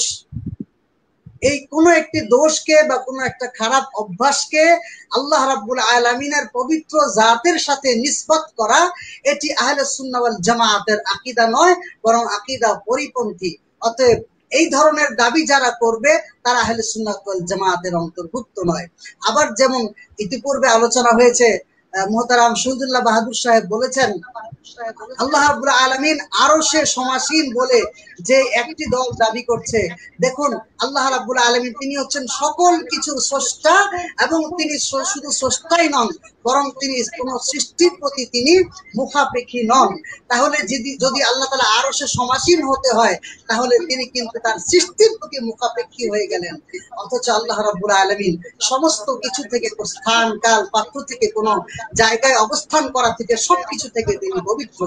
অতএব এই বিষয়গুলো রাসূল করিম সাল্লাল্লাহু আলাইহি ওয়াসাল্লামের বিষয়, যেমন তিনি আমাদের মতো দোষে গুণে মানুষ, এই ধরনের উক্তি যারা করে তারা আহলে সুন্নাত ওয়াল জামাতের আকীদা পরিপন্থী। দেখুন, রাসূল করিম সাল্লাল্লাহু আলাইহি ওয়াসাল্লাম স্বয়ং বলেছেন, আইয়ুকুম মিসলি, কে আছো তোমরা আমার মতো। অতএব আমরা যদি আল্লাহ রাসূলের মতো নিজেদেরকে মনে করি, তাহলে এটি আহলে সুন্নাত ওয়াল জামাতের পরিপন্থী। রাসূল করিম সাল্লাল্লাহু আলাইহি ওয়াসাল্লামের হায়াতুন নবী হওয়াকে অস্বীকার করা। দেখুন, এটি অনেক এত বেশি দলিল রয়েছে এই ব্যাপারে, দলিলে গেলে অনেক সময় লাগবে, আমি যাচ্ছি না। বিশেষ করে দু একটা কথা বলতে চাই। যেমন আম্বিয়া আলাইহিমুস সালাম গণের ব্যাপারে হাদিস শরীফে বলা হয়েছে, আল আম্বিয়াউ আহইয়াউন ফি কুবুরিহিম ইউসাল্লুন, আম্বিয়া আলাইহিমুস সালাম গণ কবরের মধ্যে তারা জিন্দা এবং তারা সেখানে সালাত আদায় করেন। দেখুন, রাসূল করিম সাল্লাল্লাহু আলাইহি ওয়াসাল্লাম মিরাজ রজনীতে যখন তিনি বুরাকে করে যাচ্ছিলেন, তখন তিনি দেখেন, মুসলিম শরীফে হাদিস এসেছে, রাআইতু মূসা আলাইহিস সালাম হুয়া কায়িমুন ইউসাল্লি ফি কবরিহি, আমি মূসা আলাইহিস সালামকে দেখলাম তিনি তার কবরে দাঁড়িয়ে সালাত আদায় করছেন। তাহলে এইভাবে করে অসংখ্য রেফারেন্স হয়েছে। আল্লাহর প্রিয় বান্দাগণ, আল্লাহর রাসূলগণ এবং শুহাদা আজমাইন, ওনারা কিন্তু যার যার কবরে জিন্দা। অতএব হায়াতুন নবী এটি তো মানতেই হবে, এটি আহলুস সুন্নাহ ওয়াল জামাতের একটি অন্যতম আকীদা। রাসূল করিম সাল্লাল্লাহু আলাইহি ওয়াসাল্লামের ইলমে গায়েবকে অস্বীকার করা, এগুলো সব আহলুস সুন্নাহ ওয়াল জামাতের আকীদার পরিপন্থী। আউলিয়া কেরামের মর্যাদাকে অস্বীকার করা, আউলিয়া কেরামের কারামাতকে অস্বীকার করা, আহলুস সুন্নাহ ওয়াল জামাতের অন্যতম একটি আকীদা হলো কারামাতুল আউলিয়া ওয়া হাক্কুন, আউলিয়া কেরামের কারামত সত্য। অতএব কেউ যদি এই আউলিয়া কেরামের কারামতকে অস্বীকার করে, অবজ্ঞা করে, তিরস্কার করে, তাহলে সে আহলুস সুন্নাহ ওয়াল জামাতের অন্তর্ভুক্ত হতে পারে না। ঠিক এমনি ভাবে আকীদার পাশাপাশি আরো কিছু বিষয় রয়েছে, যেমন নবী প্রেম। আমরা যেমন রাসূল পাক সাল্লাল্লাহু আলাইহি ওয়াসাল্লামের প্রেমিক নিজেদেরকে দাবি করি এবং নবী প্রেম আমাদের ঈমানের অংশ মনে করি এবং ঈমানের পূর্ব শর্ত মনে করি। এখন কেউ যদি বলে যে নবী প্রেমের প্রয়োজন নেই, নবীকে ভালোবাসার কথা কোরআন হাদিসে কোথাও নেই, বরং অনুসরণ করার কথা বলা হয়েছে। দেখুন, কত বড় মিথ্যা কথা। কোরআনুল কারীমে স্বয়ং আল্লাহ রাব্বুল আলামিন আল্লাহকে এবং আল্লাহ রাসূলকে এবং জিহাদকে সমস্ত কিছুর চাইতে বেশি ভালোবাসার কথা সূরা তাওবাতে বলা হয়েছে। তেমনি ভাবে হাদিস শরীফের বিশুদ্ধ হাদিস বুখারী মুসলিমের হাদিস। হ্যাঁ, এই হাদিসগুলোকে যারা অস্বীকার করে, এই হাদিসগুলোকে অস্বীকার করে যারা রাসূল করিম সাল্লাল্লাহু আলাইহি ওয়াসাল্লামের মহব্বত ভালোবাসাকে অবজ্ঞা করে, তারা কিন্তু কখনো আহলুস সুন্নাহ ওয়াল জামাতের অন্তর্ভুক্ত হতে পারে না। আরেকটা বিষয় হচ্ছে আদব। যেমন আমরা রাসূল করিম সাল্লাল্লাহু আলাইহি ওয়াসাল্লামের প্রতি আদব পোষণ করি, তাজিম করি, কিন্তু যাদের ভেতরে আদব নাই তারাও আহলুস সুন্নাহ ওয়াল জামাতের অন্তর্ভুক্ত হতে পারে না। আকীদার পরে এগুলো হচ্ছে সুন্নি জামাতের বা নাজাত প্রাপ্ত দলের বৈশিষ্ট্য। নবী প্রেম থাকতে হবে, আদব থাকতে হবে, তাজিম থাকতে হবে। রাসূল করিম সাল্লাল্লাহু আলাইহি ওয়াসাল্লামের ব্যাপারে তাজিম আসলে অনেক অনেক রেফারেন্স, এতদিকে যাওয়া যাবে না। দেখুন তিরমিজি শরীফে হাদিস এসেছে, আল কবর ইন্নামাল কবরু রাউযাতুম মিন রিয়াদিল জান্নাহ আও হুফরাতুম মিন হুফারিন নার। প্রত্যেকটা কবর হয় জান্নাতের টুকরা সমূহের একটি টুকরা, জান্নাতের বাগান সমূহের একটি বাগান, অথবা জাহান্নামের গর্ত সমূহের একটি গর্ত। তো এই হাদিসের পরিপ্রেক্ষিতে আমরা মনে করি আমাদের প্রিয় নবী সাল্লাল্লাহু আলাইহি ওয়াসাল্লামের পবিত্র কবর শরীফ নিঃসন্দেহে রওজা শরীফ, নিঃসন্দেহে জান্নাতের একটি বাগান। অতএব এই জন্য আমরা আদব প্রদর্শনের জন্য রাসূল করিম সাল্লাল্লাহু আলাইহি ওয়াসাল্লামের কবর শরীফকে আমরা আদবের জন্য রওজা বলি। অথচ এক ধরনের লোক বলছে যে রওজা বলাই নাকি হারাম, কবর বলতে হবে। দেখুন এই হচ্ছে পার্থক্য সুন্নি জামাত নাজাত প্রাপ্ত দলের মধ্যে এবং বাতিলের মধ্যে পার্থক্য। অতএব বাতিল চিনতে হলে আমাদেরকে এই বিষয়গুলো খেয়াল করতে হবে। মৌখিকভাবে সকলেই নিজেদেরকে নাজাত প্রাপ্ত দল দাবি করে, হকপন্থী দল দাবি করে, কিন্তু আমাদেরকে এই ক্রাইটেরিয়া গুলো আমাদেরকে ফলো করতে হবে, আমাদেরকে হিসাব মিলাতে হবে। আহলে বাইতের প্রেম, এটা আহলুস সুন্নাহ ওয়াল জামাতের একটি অন্যতম বৈশিষ্ট্য। আল্লাহ রাব্বুল আলামিন কোরআন কারীমে আহলে বাইতের প্রেমকে, মহব্বতকে, ভালোবাসাকে আবশ্যকীয় করেছেন। আমি বিস্তারিত রেফারেন্সে যাচ্ছি না। তাহলে প্রিয় বন্ধুগণ, আমরা এইটা বুঝতে পারি যে প্রথমত আহলুস সুন্নাহ ওয়াল জামাত তথা হকপন্থী হতে হলে, নাজাত প্রাপ্ত দল হতে হলে আপনাদেরকে প্রথমত সঠিক আকীদা পোষণ করতে হবে এবং অতঃপর প্রিয় নবী সাল্লাল্লাহু আলাইহি ওয়াসাল্লামের মহব্বত ভালোবাসা। আরেকটা কথা না বললেই নয়, আমাদের মধ্যে অনেকে আছে আবার মহব্বতের কথা বলে অনুসরণকে এড়িয়ে যায়, অনুসরণের ব্যাপারে অনেক গাফিলতি লক্ষ্য করা যায়। দেখুন এটাও কিন্তু খেয়াল করতে হবে। শুধু মৌখিকভাবে দাবি করা বা কিছু রাসূলে পাকের শানে কিছু কাসিদা পাঠ করা, কিছু নাত রাসূল পাঠ করা, মিলাদ কিয়াম করা, এটি দিয়ে নবী প্রেম প্রমাণ হয় না। এগুলো নবী প্রেমের একটি নমুনা, এটি প্রকাশের একটি মাধ্যম, কিন্তু অবশ্যই অবশ্যই আপনাকে শরীয়ত পরিপূর্ণভাবে অনুসরণ করতে হবে। কারণ প্রিয় নবী সাল্লাল্লাহু আলাইহি ওয়াসাল্লাম যেই কাজে খুশি হবেন সেই কাজ যদি আমি না করি তাহলে আমি কিসের নবী প্রেমিক হলাম? রাসূল করিম সাল্লাল্লাহু আলাইহি ওয়াসাল্লামের সুন্নাহকে ভালোবাসতে হবে, সুন্নাহকে অনুসরণ করতে হবে এবং নবী করিম সাল্লাল্লাহু আলাইহি ওয়াসাল্লামের প্রতি আদব, ভালোবাসা, তাজিম প্রদর্শন করতে হবে। এইভাবে করে আমরা হকপন্থী দলের পরিচয় পেতে পারি। আমি দীর্ঘায়িত করছি না, এই বলে আমার বক্তব্য শেষ করছি। আলহামদুলিল্লাহ। আমি আমার শ্রদ্ধেয় বড় ভাই আল্লামা আরিফুল ইসলাম আশরাফি ভাইয়ের সাথে আমি দুইটি পয়েন্ট অ্যাড করছি। তিনি যে আকীদার কথা বলেছেন, যে এর মধ্যে একটি হচ্ছে যে হায়াতুন নবীর যে আলোচনা। দেখেন যে আকাইদের যে বিষয়গুলো, আকাইদের যদি আমরা কিতাবগুলো, পূর্বসূরি আকাইদের কিতাবগুলো যদি আমরা দেখি, ওনারা যে আকাইদগুলো, যে রুলস গুলো বলেছেন, এগুলো কিন্তু সবগুলো কোরআনুল কারীমের অকাট্য আয়াত এবং হাদিসের মধ্যে অনেক মুতাওয়াতির, মাশহুর, উঁচু লেভেলের, উচ্চ সম্পূর্ণ মান সম্পন্ন হাদিস দিয়ে কিন্তু আকাইদগুলো, রুলস গুলো গঠন করা হয়েছে। আপনি যদি দেখুন, সাপোজ মনে করেন যে হায়াতুন নবীর বিষয়টি, আমি যদি মিথ্যা ডকুমেন্ট দিয়ে থাকি, যারা অনলাইনে আমাদের আলোচনা অনুষ্ঠান দেখছেন আমাদের সাথে যোগাযোগ করবেন, আমরা কিতাব দেখিয়ে দেব। ইমাম জালালউদ্দিন সুয়ুতী আল কাবিল ফতোয়ার মধ্যে যে হায়াতুন নবী আলোচনা প্রসঙ্গে তিনি বলতেছেন, পরিশেষে ফিনিশিং এ তিনি বলছেন যে হায়াতুন নবী আলোচনাটি, হায়াতুন নবীর বিষয়টি এমন ভাবে প্রমাণিত হয়েছে যে এটি মুতাওয়াতির পর্যায়ে রওয়ায়াত দ্বারা প্রমাণিত। তো এখন আপনারা মনে করেন যে আমরা যারা ইলমে দ্বীন সম্পর্কে মোটামুটি জ্ঞান রাখেন, যারা ইলমে হাদিস সম্পর্কে মোটামুটি জ্ঞান রাখেন, তারা জানেন হাদিসের সর্বোচ্চ শ্রেণী হলো মুতাওয়াতির, এর উপরে হাদিসের কোনো শ্রেণী নেই। মুতাওয়াতির হলো হাদিসের সর্বোচ্চ শ্রেণী। তাহলে সর্বোচ্চ শ্রেণীর হাদিস, মুতাওয়াতির হাদিস দিয়ে প্রমাণিত যে সমস্ত আম্বিয়া কেরামরা তাদের কবরের মধ্যে, মাজারের মধ্যে জীবিত। অথচ আজকে বলা হচ্ছে যে আমাদের দয়াল নবীজিকে যদি হায়াতুন নবী বলি, ওনার এমন অবস্থা হয় যেমন আমাদের ওনাদের সাথে মনে হয় আমাদের অনেক দিনের শত্রুতা, কিন্তু আসলে অথচ দেখেন আমরা যে আকীদা পোষণ করছি এটাই কিন্তু আহলে সুন্নাত ওয়াল জামাতের আকীদা তো আছেই, এটা মুতাওয়াতির পর্যায়ের রওয়ায়াত দিয়ে প্রমাণিত। আমাদের আরিফুল ইসলাম আশরাফি ভাই একটা মেরাজের ইঙ্গিত দিয়েছেন যে হযরত আনাস ইবনে মালিক থেকে বর্ণিত মুসা আলাইহিস সালামের কবরে ওনাকে দণ্ডায়মান অবস্থায় নামাজ সালাতরত অবস্থায় দেখেছেন। এটি কিন্তু সহিহ মুসলিমের 2375 নম্বর হাদিস, কিতাবুল ফাজাইল, ফাজাইলে হযরত সাইয়েদনা মুসা আলাইহিস সালামের পরিচ্ছেদে হাদিসটি রয়েছে।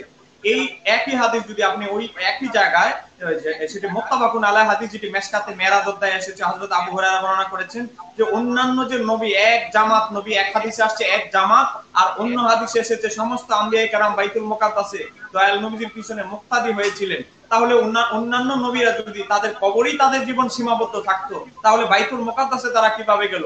আবার মুত্তাফাকুন আলাইহি হাদিস, দঈফ হাদিস নয়, মুত্তাফাকুন আলাইহি হাদিস, দয়াল নবীজি মেরাজে প্রথম আসমানে হযরত আদম আলাইহিস সালামকে দেখেছেন। তাহলে উনার কবর তো সৌদি আরবে হওয়ার কথা, তাহলে উনি প্রথম আকাশে কিভাবে গেলেন?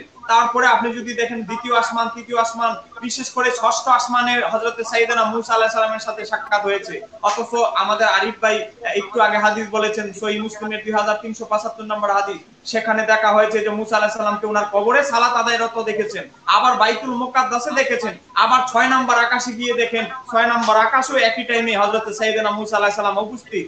তাহলে ইহুদি ধর্মের নবী সাইয়েদনা মুসা আলাইহিস সালাম যদি একই টাইমে রাতের একটি মুহূর্তের মধ্যে তিনি কবরেও আছেন, বাইতুল মুকাদ্দাসেও যেতে পারেন, ষষ্ঠ আকাশেও যেতে পারেন, তাহলে আমাদের নবীজি হযরত মুহাম্মদ মুস্তাফা আহমদ মুস্তাফা সাল্লাল্লাহু আলাইহি সাল্লামের ক্ষমতা কি উনার চেয়ে অনেক কম? উনার চেয়ে ক্ষমতা কম? নাকি দয়াল নবীজির মর্যাদার বিষয়ে আপনাদের ইমানে কোনো সমস্যা আছে? তাহলে আজকে কাদের কথা বলবেন? অথচ আপনি ইমাম জালালউদ্দিন সুয়ুতী খাসাইসুল কুবরার মধ্যে 37 জন সাহাবী থেকে হাদিস বর্ণনা করেছেন যে মেরাজের মধ্যে যে অন্যান্য আম্বিয়া কেরামদেরকে যে আসমানে দেখেছেন, তাহলে সমস্ত আম্বিয়া কেরামদেরকে কি আসমানে দাফন করা হয়েছিল? তাদেরকে তো জমিনে দাফন করা হয়েছিল হযরত ঈসা আলাইহিস সালাম ব্যতীত।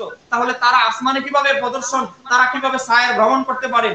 আপনি যদি সহিহ বুখারী শরীফে দেখেন কিতাবুল হজ্জের মধ্যে, সহিহ মুসলিমে যদি কিতাবুল হজ্জের মধ্যে দেখেন যে দয়াল নবীজি বলছেন, ওই যে দেখা যায় মুসা আলাইহিস সালাম তিনি পাহাড় থেকে হেঁটে হেঁটে নামছেন, ওই দেখা যায় হযরত ইব্রাহিম আলাইহিস সালামকে দয়াল নবীজি আঙ্গুলের ইশারা দিয়ে দিয়ে দয়াল নবীজি দেখাচ্ছেন, সাহাবীদেরকে বলতেছেন এখানে দেখতে পাচ্ছি। তাহলে দয়াল নবীজির জাহিরি হায়াতের সময় ইব্রাহিম আলাইহিস সালামকে যদি দয়াল নবীজি হজ করতে দেখেন, হযরত মুসা আলাইহিস সালামকে দেখেন, অন্যান্য নবীদেরকে যদি দেখতে পারেন, তাহলে দয়াল নবীজি কেন পৃথিবীর আনাচে কানাচে হায়াতুন নবী হওয়ার পরে সায়ের করতে পারবেন না? তিনি হায়াতুন নবী প্রমাণিত হবে না?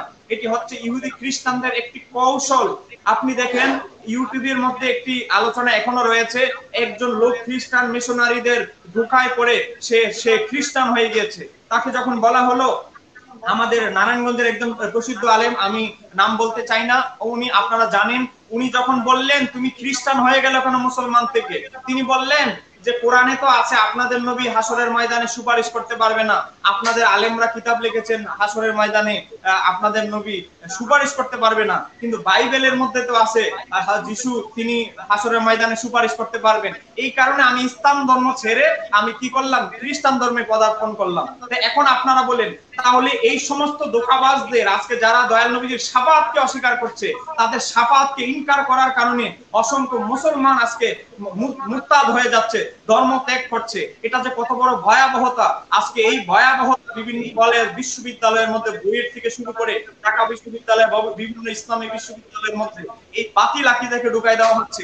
আবার ঢুকাই তো দেওয়া হচ্ছে আবার এই বাতিল আকীদাকে বানানো হচ্ছে এটা নাকি আহলে সুন্নাত ওয়াল জামাতের হক আকীদা। আল্লাহ সুবহানাহু ওয়া তাআলা এই ধোঁকাবাজ এই ফিতনার যুগে আমাদের প্রত্যেকের ঈমান আমলকে হেফাজত করুন, আমিন। জি হযরত কন্টিনিউ করুন। জি মাশাআল্লাহ, খুব চমৎকার আমাদেরকে তথ্য দিলেন আমাদের শহীদুল। জি সঞ্চালক মহোদয়। জি জি শুনতে পাচ্ছি। তো খুবই চমৎকার বিশ্লেষণপূর্ণ এবং আমাদেরকে খুবই একটি গুরুত্বপূর্ণ তথ্য আমাদেরকে দিলেন যে আসলে আমাদেরকে কিভাবে আমাদের ঈমানটা হরণ করা হচ্ছে, বিভ্রান্ত করা হচ্ছে, সুকৌশলে আমাদেরকে বিভ্রান্ত করা হচ্ছে। আমরা যদি সচেতন না থাকি, আমরা যদি আপনাদের এই তথ্য বিশ্লেষণপূর্ণ আলোচনা না জানি, তাহলে আসলে আমাদের ঈমান রক্ষা করা বড় কঠিন হয়ে যাবে। তো আমি অনুষ্ঠান বেশি দীর্ঘ করছি না। এরপরে শাহজাদা গোলাম কবিরের পরে আমি হয়তো শহীদুল্লাহ বাহাদুরের মাধ্যমে অনুষ্ঠানের শেষের দিকে যাব। তো মাঝখানে আমি শাহজাদা গোলাম কবির কাদেরী মাদ্রাসা আলী হুজুরের কাছে আমার জানবার বিষয় হচ্ছে, যেটা আমাদের মাওলানা আরিফুল ইসলাম আশরাফি সাহেবও এনেছেন তার আলোচনার মধ্যে, আহলুস সুন্নাত ওয়াল জামাতের আকীদার বিষয়গুলি। তো আপনার কাছে জানার বিষয় হচ্ছে আকীদা, আহলুস সুন্নাত ওয়াল জামাতের আকীদাগুলো আসলে কি কি? মূল আকীদা সম্পর্কে কয়েকটা টপিকস আপনি আমাদেরকে যদি বলতেন, আর কোন জি আকীদা পোষণ করলে তাকে আহলুস সুন্নাত ওয়াল জামাত বলা যেতে পারে। জি এ ব্যাপারে আল্লামা সাদউদ্দিন তাদানী রহমতুল্লাহ আলাইহি আকায়েদে নসবীর মধ্যে মানে মুকদ্দমার মধ্যে উনি আলোচনা এনেছেন যে আকায়েদের যে আকায়েদ মূল আলোচ্য বিষয়, এখানে উলামায়ে মুতাকাদ্দিমিন এবং মুতাআখিরিনদের দুইটা মত। উলামায়ে মুতাকাদ্দিমিন যারা, উলামায়ে মুতাকাদ্দিমিনদের যুগে এই আকায়েদের মূল আলোচ্য বিষয় ছিল আল্লাহ পাকের জাত এবং সিফাত, আর উলামায়ে মুতাআখিরিনদের যুগে আইসা আলোচ্য বিষয়টা হয়েছে দ্বীনের বিভিন্ন বিভিন্ন আকীদা সমূহ, বিভিন্ন মানে আকায়েদের বিষয়সমূহ হলো এই ইলমুল কালামের আলোচ্য বিষয়। দেখেন, কোন সময় ছিল আল্লাহ পাকের জাত এবং সিফাত, এরপরে আসছে দ্বীনের সবগুলা আকায়েদের বিষয়। তারপরে আল্লামা সাদউদ্দিন তাফতাজানী রহমতুল্লাহ আলাইহি উনি আরো অনেকগুলা বৃদ্ধি করেছেন।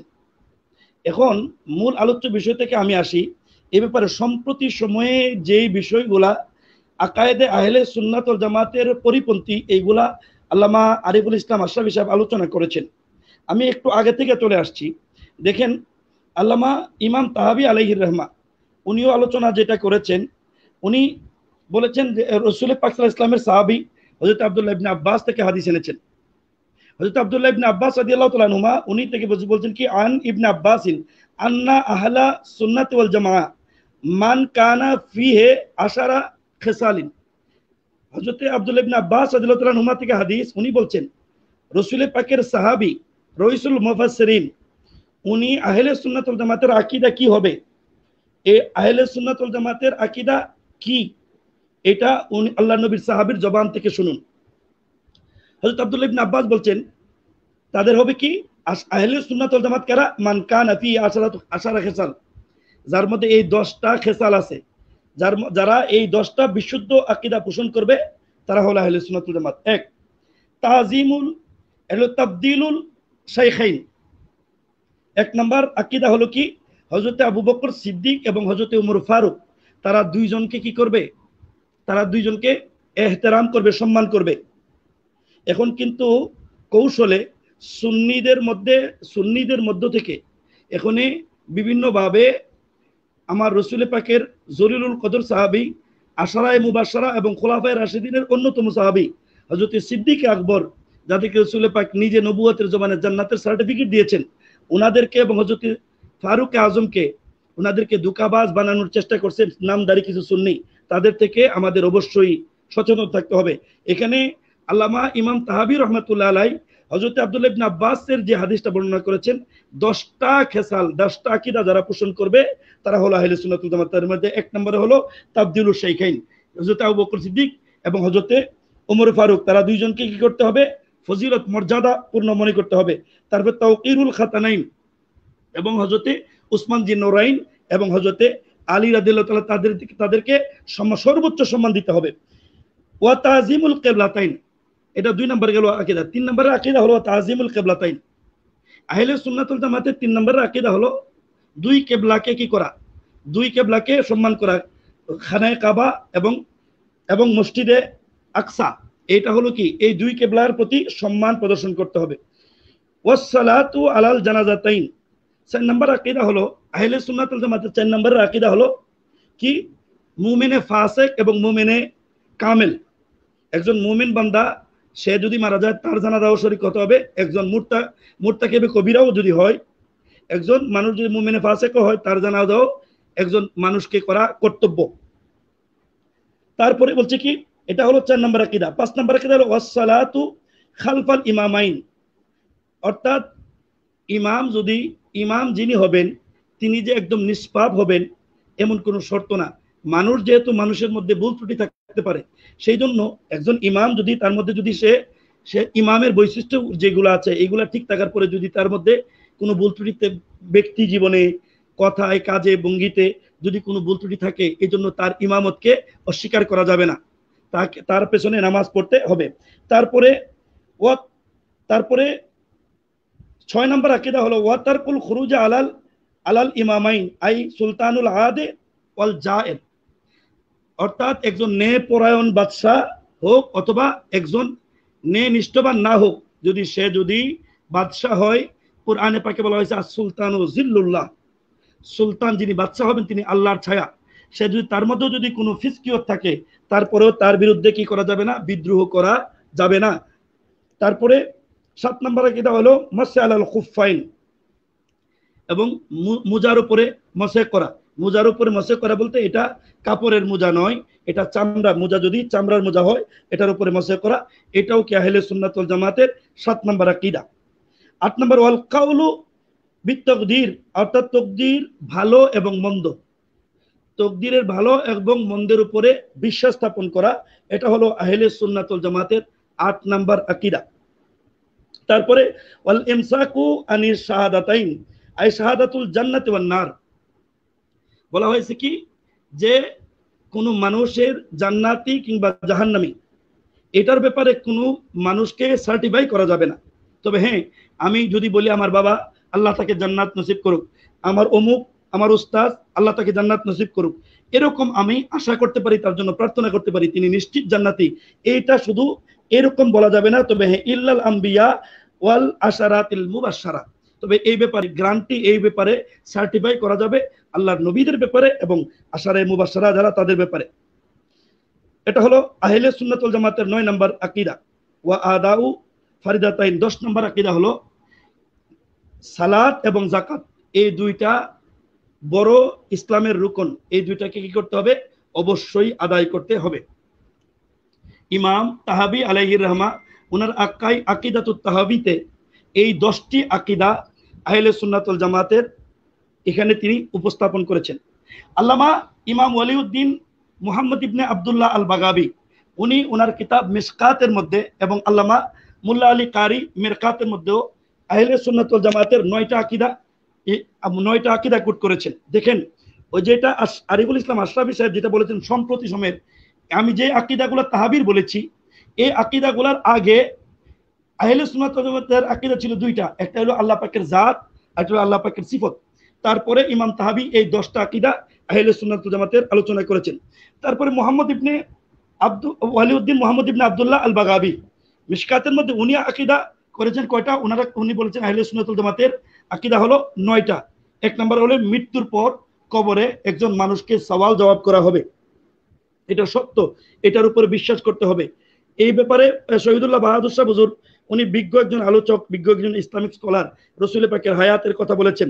অথচ দেখেন বুখারী শরীফ কিতাবুল জানায়েদের মধ্যে বলা হয়েছে ইন্নাল আবদা ইজা ওয়াদা ইলা কাবরিহি সুম্মা রাজা ইলা সাহিবিহি ইন্নাহু ইয়াসমাউ কারাআ নিআলিহিম। সহিহ বুখারী বিশুদ্ধ সনদের হাদিস, বুখারী এবং মুসলিমের মুত্তাফাক আলাই হাদিস এবং মিশকাতুল মাসাবিত হাদিসটা আছে। রাসূল পাক সাল্লাল্লাহু আলাইহি ওয়াসাল্লাম বলছে একজন মানুষকে যখন ইন্তেকালের পরে কবরস্থ করা হয়, ওই মানুষটার পাশ দিয়া যারা হাইটা যায় তাদের জুতার আওয়াজগুলা পর্যন্ত কবরবাসী শুনতে পারে। তাইলে মরা মানুষ কি শুনতে পারে? মোটেও মরা মানুষ শুনতে পারে না। তাহলে বুঝে যায় নবীরা তো দূরের কথা, একজন মুমিনও কবরের মধ্যে জিন্দা থাকে, একজন মুমিনও কবরে পাক থেকে সবকিছু দেখেন এবং শুনেন, এটা বিশুদ্ধ হাদিস দ্বারা প্রমাণিত। আচ্ছা, মিশকাতুল মাসাবির প্রথম 1 নম্বর আকীদা হলো কবর সওয়াল জবাব সম্পর্কে, মুনকার নাকিরের সওয়াল জবাব সম্পর্কে কি করা, বিশ্বাস স্থাপন করা। 2 নম্বরে হলো সওয়াল জবাবের পরে যদি ব্যক্তি যদি আমার রাসূল পাককে চিনেন, অর্থাৎ আমি রাসূল পাকের কথা কেন বলেছি, ইমাম বুখারী এবং ইমাম মুসলিম কবরে একটা প্রশ্নের কথা উল্লেখ করেছেন, যদিও এটা মুসনাদে আহমদ ইবনে হাম্বল এবং সুনানে আবু দাউদে কবরে 3টা প্রশ্নের কথা রয়েছে।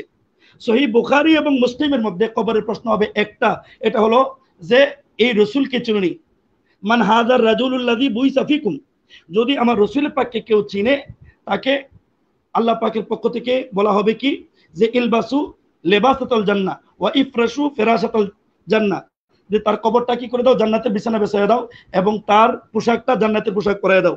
অর্থাৎ যখন কবরের সওয়াল জবাবে সে কৃতকার্য হতে পারবে, তো তারপরে তার কবরের সুখ কিংবা দুঃখ শুরু হয়ে যাবে। তারপরে পরকালের হিসাব সত্য, কিয়ামতের ময়দানে যে আল্লাহ পাক হিসাব নিকাশ করবেন এটা সত্য, এটার উপরে বিশুদ্ধ আকীদা পোষণ করতে হবে, এটা আহলে সুন্নাত ওয়াল জামাতের 3 নম্বর আকীদা। 4 নম্বর মিজানের উপর বিশ্বাস করা।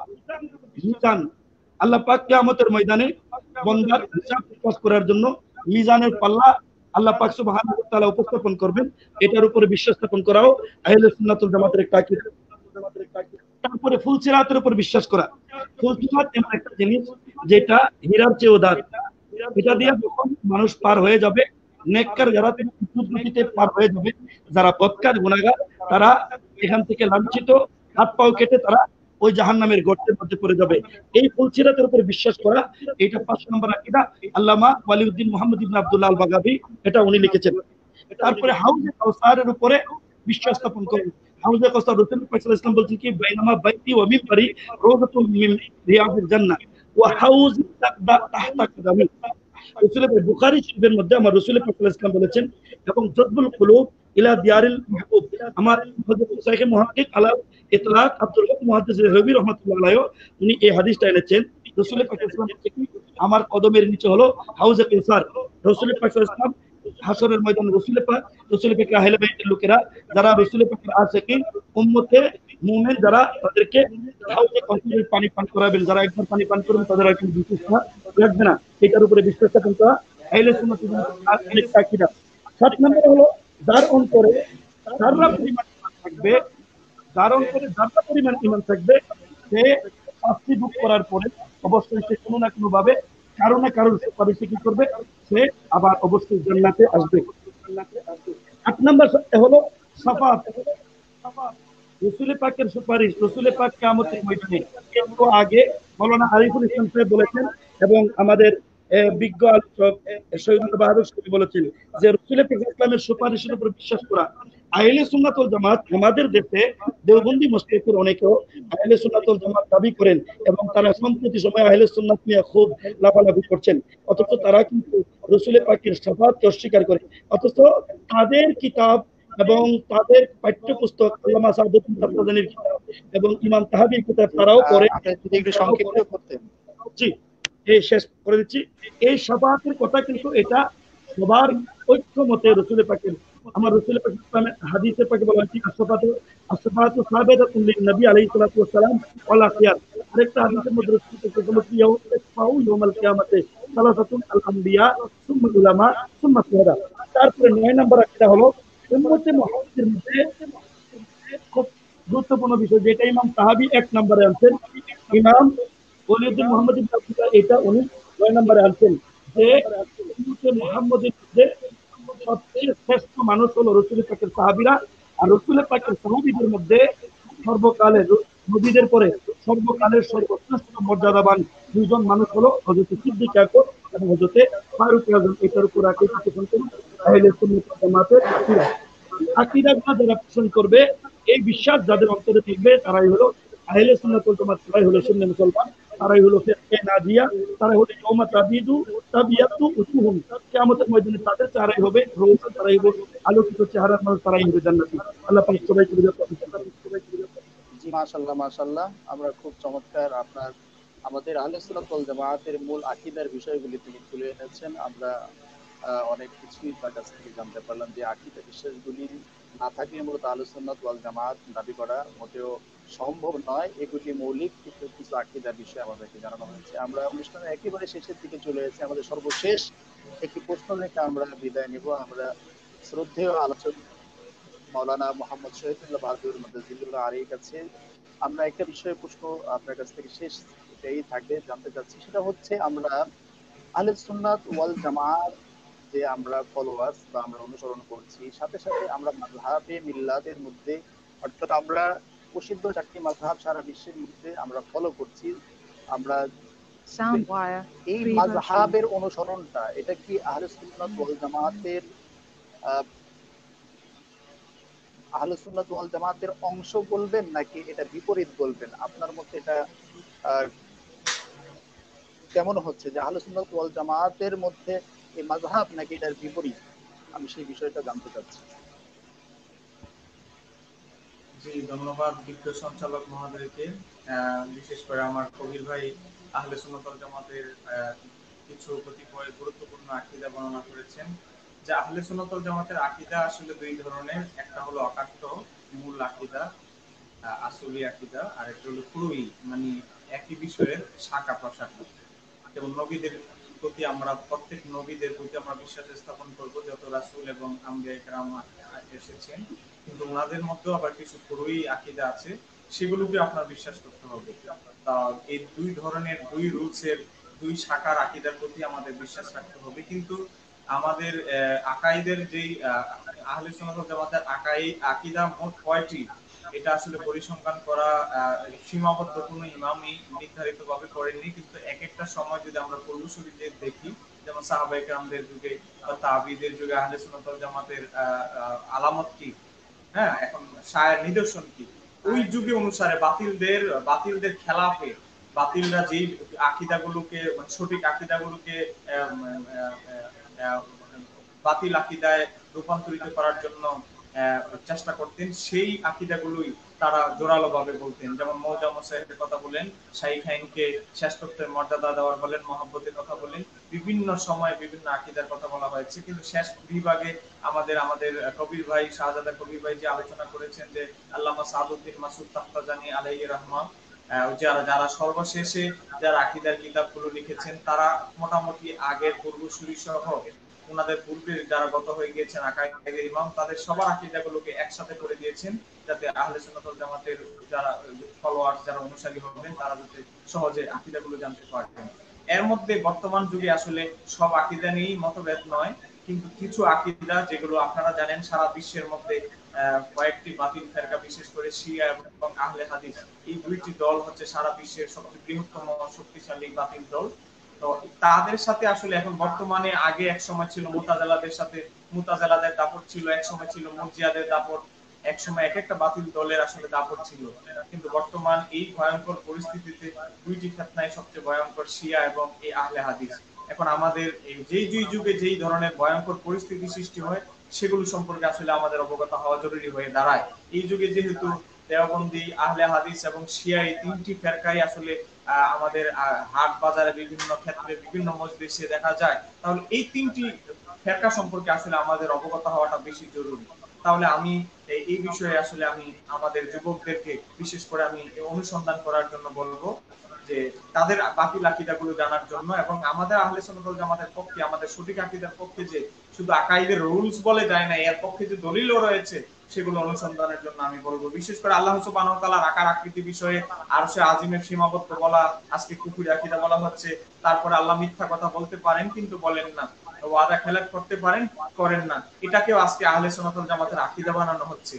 তো এগুলো খেয়াল করতে হবে। আম্বিয়া কেরামরা নিষ্পাপ, আপনার আজকে মওদুদি আকীদা খাওয়ানো হবে, বিভিন্ন বাতিল আকীদাকে খাওয়ানো হবে যে আম্বিয়া কেরামরা নিষ্পাপ ছিলেন না। তারপরে আমাদের দয়াল নবীজির বিষয়ে কিছু পুরোই আকীদা রয়েছে, বিশেষ করে দয়াল নবীজিকে সর্বপ্রথম সৃষ্টি করা হয়েছে, দয়াল নবীজিকে আল্লাহ সুবহানাহু ওয়া তাআলা আল্লাহর পরে সর্বশ্রেষ্ঠ মর্যাদা দান করেছেন। তারপরে আদম আলাইহিস সালামের বহু সৃষ্টির পূর্বেই দয়াল নবীজি নবী ছিলেন। এরপরে আপনার দয়াল নবীজির উসিলায় সমস্ত সৃষ্টি জগৎকে আল্লাহ সৃষ্টি করেছেন। দয়াল নবীজির মতো দৃষ্টান্ত এবং উপমা পৃথিবীতে আল্লাহ সুবহানাহু ওয়া তাআলার কোন সৃষ্টির সাথে উপমা তুলনা দেওয়া যাবে না। এই ধরনের অনেক আকীদা রয়েছে। খোলাফায়ে রাশিদিনের বিষয়ে আকীদা রয়েছে। এই সমস্ত বিষয়গুলো, বিশেষ করে সাহাবায়ে কেরামদের যে আজকে সমালোচনা করা হচ্ছে, এই আকীদাগুলো, বিশেষ করে বর্তমানে যেগুলো নিয়ে মতভেদ এবং মতবিরোধ হচ্ছে, সেই আকীদাগুলোর বিষয়ে আপনারা খেয়াল রাখতে হবে।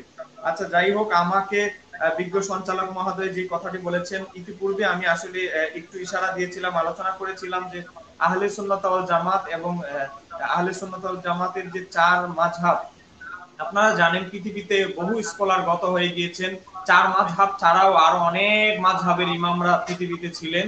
এখন অনেকে বলতে পারেন যে তাহলে তাদের মাযহাব কেন ধারাবাহিকভাবে এখন আমরা পাচ্ছি না, তাদের মাযহাবের কেন অস্তিত্ব নেই? ইমাম ইবনে হাজার আসকালানী, ইমাম যাহাবি, ইমাম সাতিবি, ইমাম আল্লামা সাবি আল মালিকি সহ বড় বড় ইমামরা যারা এই বিষয়ে সমাধান দিয়েছেন, বলেছেন যে তাদের মাযহাবের অনুসারী নেই, এই হলো একটা। দ্বিতীয় হলো তাদের মাযহাবের প্রত্যেকটি মাসালার বিষয়ে, প্রত্যেকটি জন্মের শুরু থেকে শুরু করে মৃত্যুর আগ পর্যন্ত প্রত্যেকটি বিষয়ে, দাফন কার্য পর্যন্ত, মুমিনের যে জীবন পরিচালনার যে প্রত্যেকটি মাসাইল, সবকিছুর উপরে বিস্তারিত করে তাদের লিপিবদ্ধ, তাদের মাযহাবের কিতাব লিপিবদ্ধ না থাকার কারণে তাদের মাযহাব বিলুপ্ত হয়ে গিয়েছে। চার মাযহাব এবং এই চারটি মাযহাবের বিষয়ে প্রত্যেকটি মাসালা, প্রত্যেকটি বিষয়ে সেক্টরে চার মাযহাবের ইমামদের এবং চার মাযহাবের ইমামদের পরবর্তী অনুসারীদের বিষয়ে কিতাবাদি লিপিবদ্ধ থাকার কারণে চার মাযহাবের অস্তিত্ব পৃথিবীর মধ্যে রয়েছে। আমি যে কথাটি বলতে চাচ্ছি, আপনি যে প্রশ্নটি করেছেন, আমাদের অনেকে বলেন যে মাযহাব আর আহলে সুন্নাত ওয়াল জামাত এই দুইটা কি আলাদা জিনিস নাকি দুটোটাই আকীদার ক্ষেত্রে এক?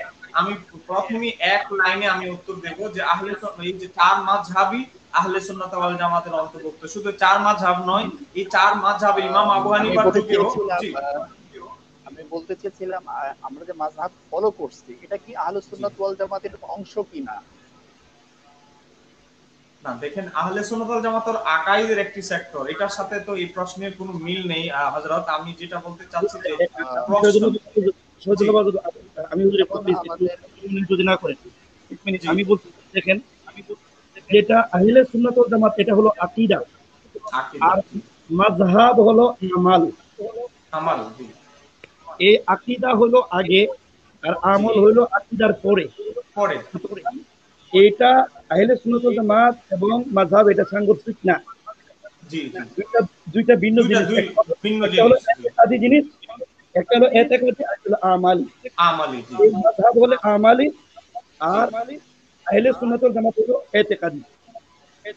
জি জি জি, আমি সেই বিষয়টি বলছি। যেমন বিশেষ করে আল্লামা বদরুদ্দীন নাইনি, যার কিতাব উমদাদুল কারি দ্বিতীয় খণ্ড 238 পৃষ্ঠা, যার রেফারেন্স আমাদের নাসিরউদ্দিন আলবানী থেকে শুরু করে ইবনে বাজ, হুসাইনি, বড় বড় সালাফিদের শায়েখরাও যার দলিল দিয়ে থাকেন, আল্লামা বদরুদ্দীন নাইনি রাহমাতুল্লাহ আলাইহি, তার বুখারীর যে সর্বশেষ ব্যাখ্যা গ্রন্থ, সেখানে তিনি বলেছেন হুয়া মাযহাবিল আইম্মাতিল আরবাআতি, আর বলছেন যে চার মাযহাবের যে আইম্মা ইমামরা ওয়াগাইরিহিম এবং অন্যান্য যে মাযহাবের মুস্তাহিদ যারা ইমাম ছিলেন, যদিও তাদের মাযহাব এখন অস্তিত্ব নেই, যে মাযহাব ছিল মিনাল আহলে সুন্নাত ওয়াল জামাত, তারা প্রত্যেকেই আহলে সুন্নাত ওয়াল জামাতের অন্তর্ভুক্ত। আল্লামা বদরুদ্দীন আইনির আবারও বলছি, উমদাদুল কারি দ্বিতীয় খণ্ড 238 পৃষ্ঠা, দারুল ইহরাউল আরাবি, বৈরুত, লেবানন থেকে ছাপা। এরপরে আমরা যদি আসি আল্লামা মোল্লা আলী কারি রহমাতুল্লাহ আলাইহি, যার একটি বিখ্যাত কিতাব মেরকাতুল মাফাতি অষ্টম খণ্ডের মধ্যে 5376 নম্বর হাদিসের আলোচনা প্রসঙ্গে তিনি বলেছেন, মাযহাবিল হানাফিয়াতি মিনাল জুমলাতিল আহলে সুন্নাত ওয়াল জামাতি, হানাফি মাযহাব সেটিও আহলে সুন্নাত ওয়াল জামাতেরই একটি অংশ বিশেষ, একটি দল। আহলে সুন্নাত ওয়াল জামাতেরই আহলে সুন্নাত ওয়াল জামাতের মতবাদের অনুসারীরই একটি দল হচ্ছে হানাফি মাযহাব। তা এরপরে আমরা যদি আসি যে আরেকজন লেখক, যার আল্লামা সাবি রহমাতুল্লাহ আলাইহি, তার তাফসিরে সাবির চতুর্থ খণ্ড 15 নম্বর পৃষ্ঠার মধ্যেও তিনি বলেছেন যে চার মাযহাবই আহলে সুন্নাত ওয়াল জামাতের অন্তর্ভুক্ত। চার মাযহাবকে ইনকার করা মানে আহলে সুন্নাত ওয়াল জামাতকে ইনকার করা, কারণ চার মাযহাবের ইমাম, প্রত্যেক ইমামই এবং চার মাযহাবের প্রত্যেক ইমামের যারা পরবর্তী যারা অনুসারী, প্রত্যেকের আকীদা ছিল এক, অভিন্ন, আহলে সুন্নাত ওয়াল জামাত। তাই তাদেরকে ইনকার করা মূলত আহলে সুন্নাত ওয়াল জামাতকে ইনকার করার শামিল। জি হযরত,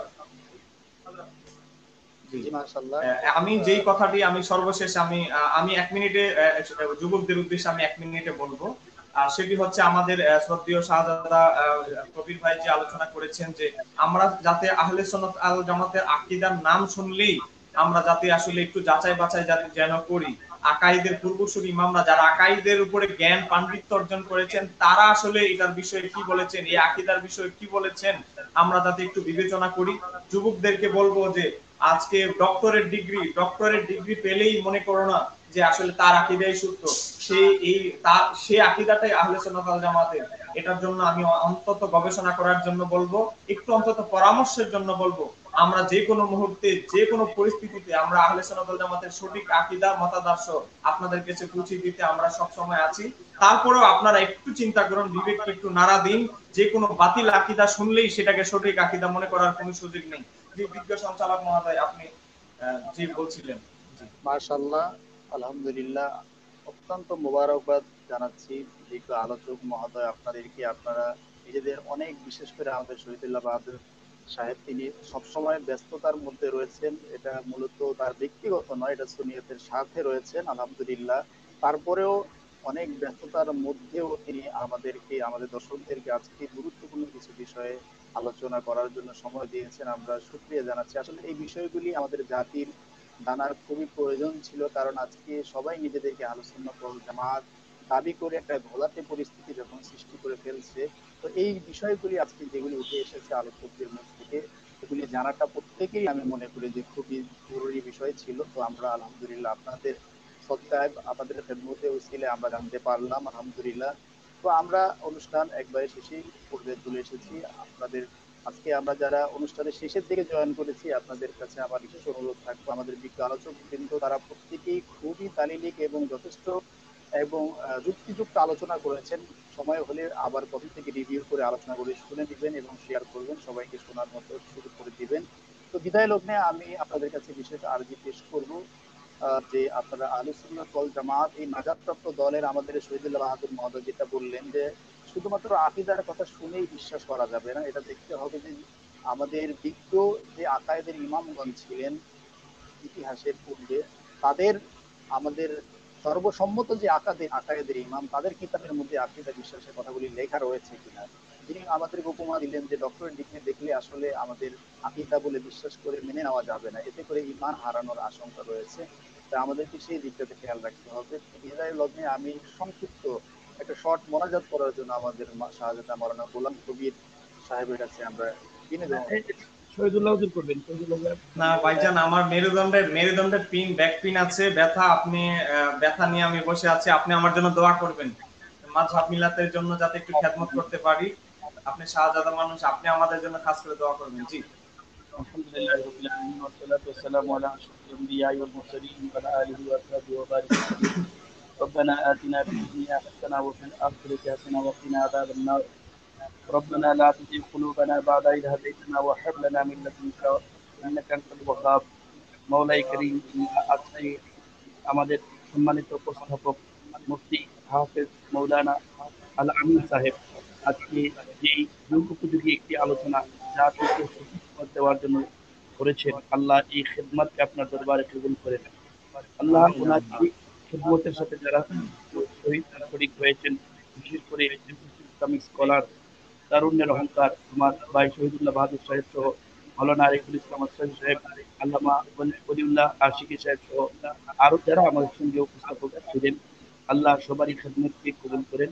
আল্লাহ বিশেষ করে আমার ভাই শহীদুল্লাহ বাহাদুর সাহেব ইসলামের জন্য নিবেদিত প্রাণ, দিন রাত নিরলস চেষ্টা করছেন, কলম নিয়ে এই যুগের আলা হযরতের ভূমিকা পালন করছেন। আল্লাহ তার কলমকে আরো শানিত করে দিন, আল্লাহ তার কদমকে আরো মজবুত করে দিন, আল্লাহ তার তৌফিক, আল্লাহ হায়াতের মধ্যে বরকত দান করেন, আল্লাহ এলেমের মধ্যে বরকত আল্লাহ খাস করে আমার ভাই আলামিন ভাই, বিশেষ করে মিডিয়াতে ওনার পদচারণা রয়েছেন, আল্লাহ চেষ্টা করছেন ইসলাম মাযহাব এবং মিল্লাতের সঠিক খেদমত করার।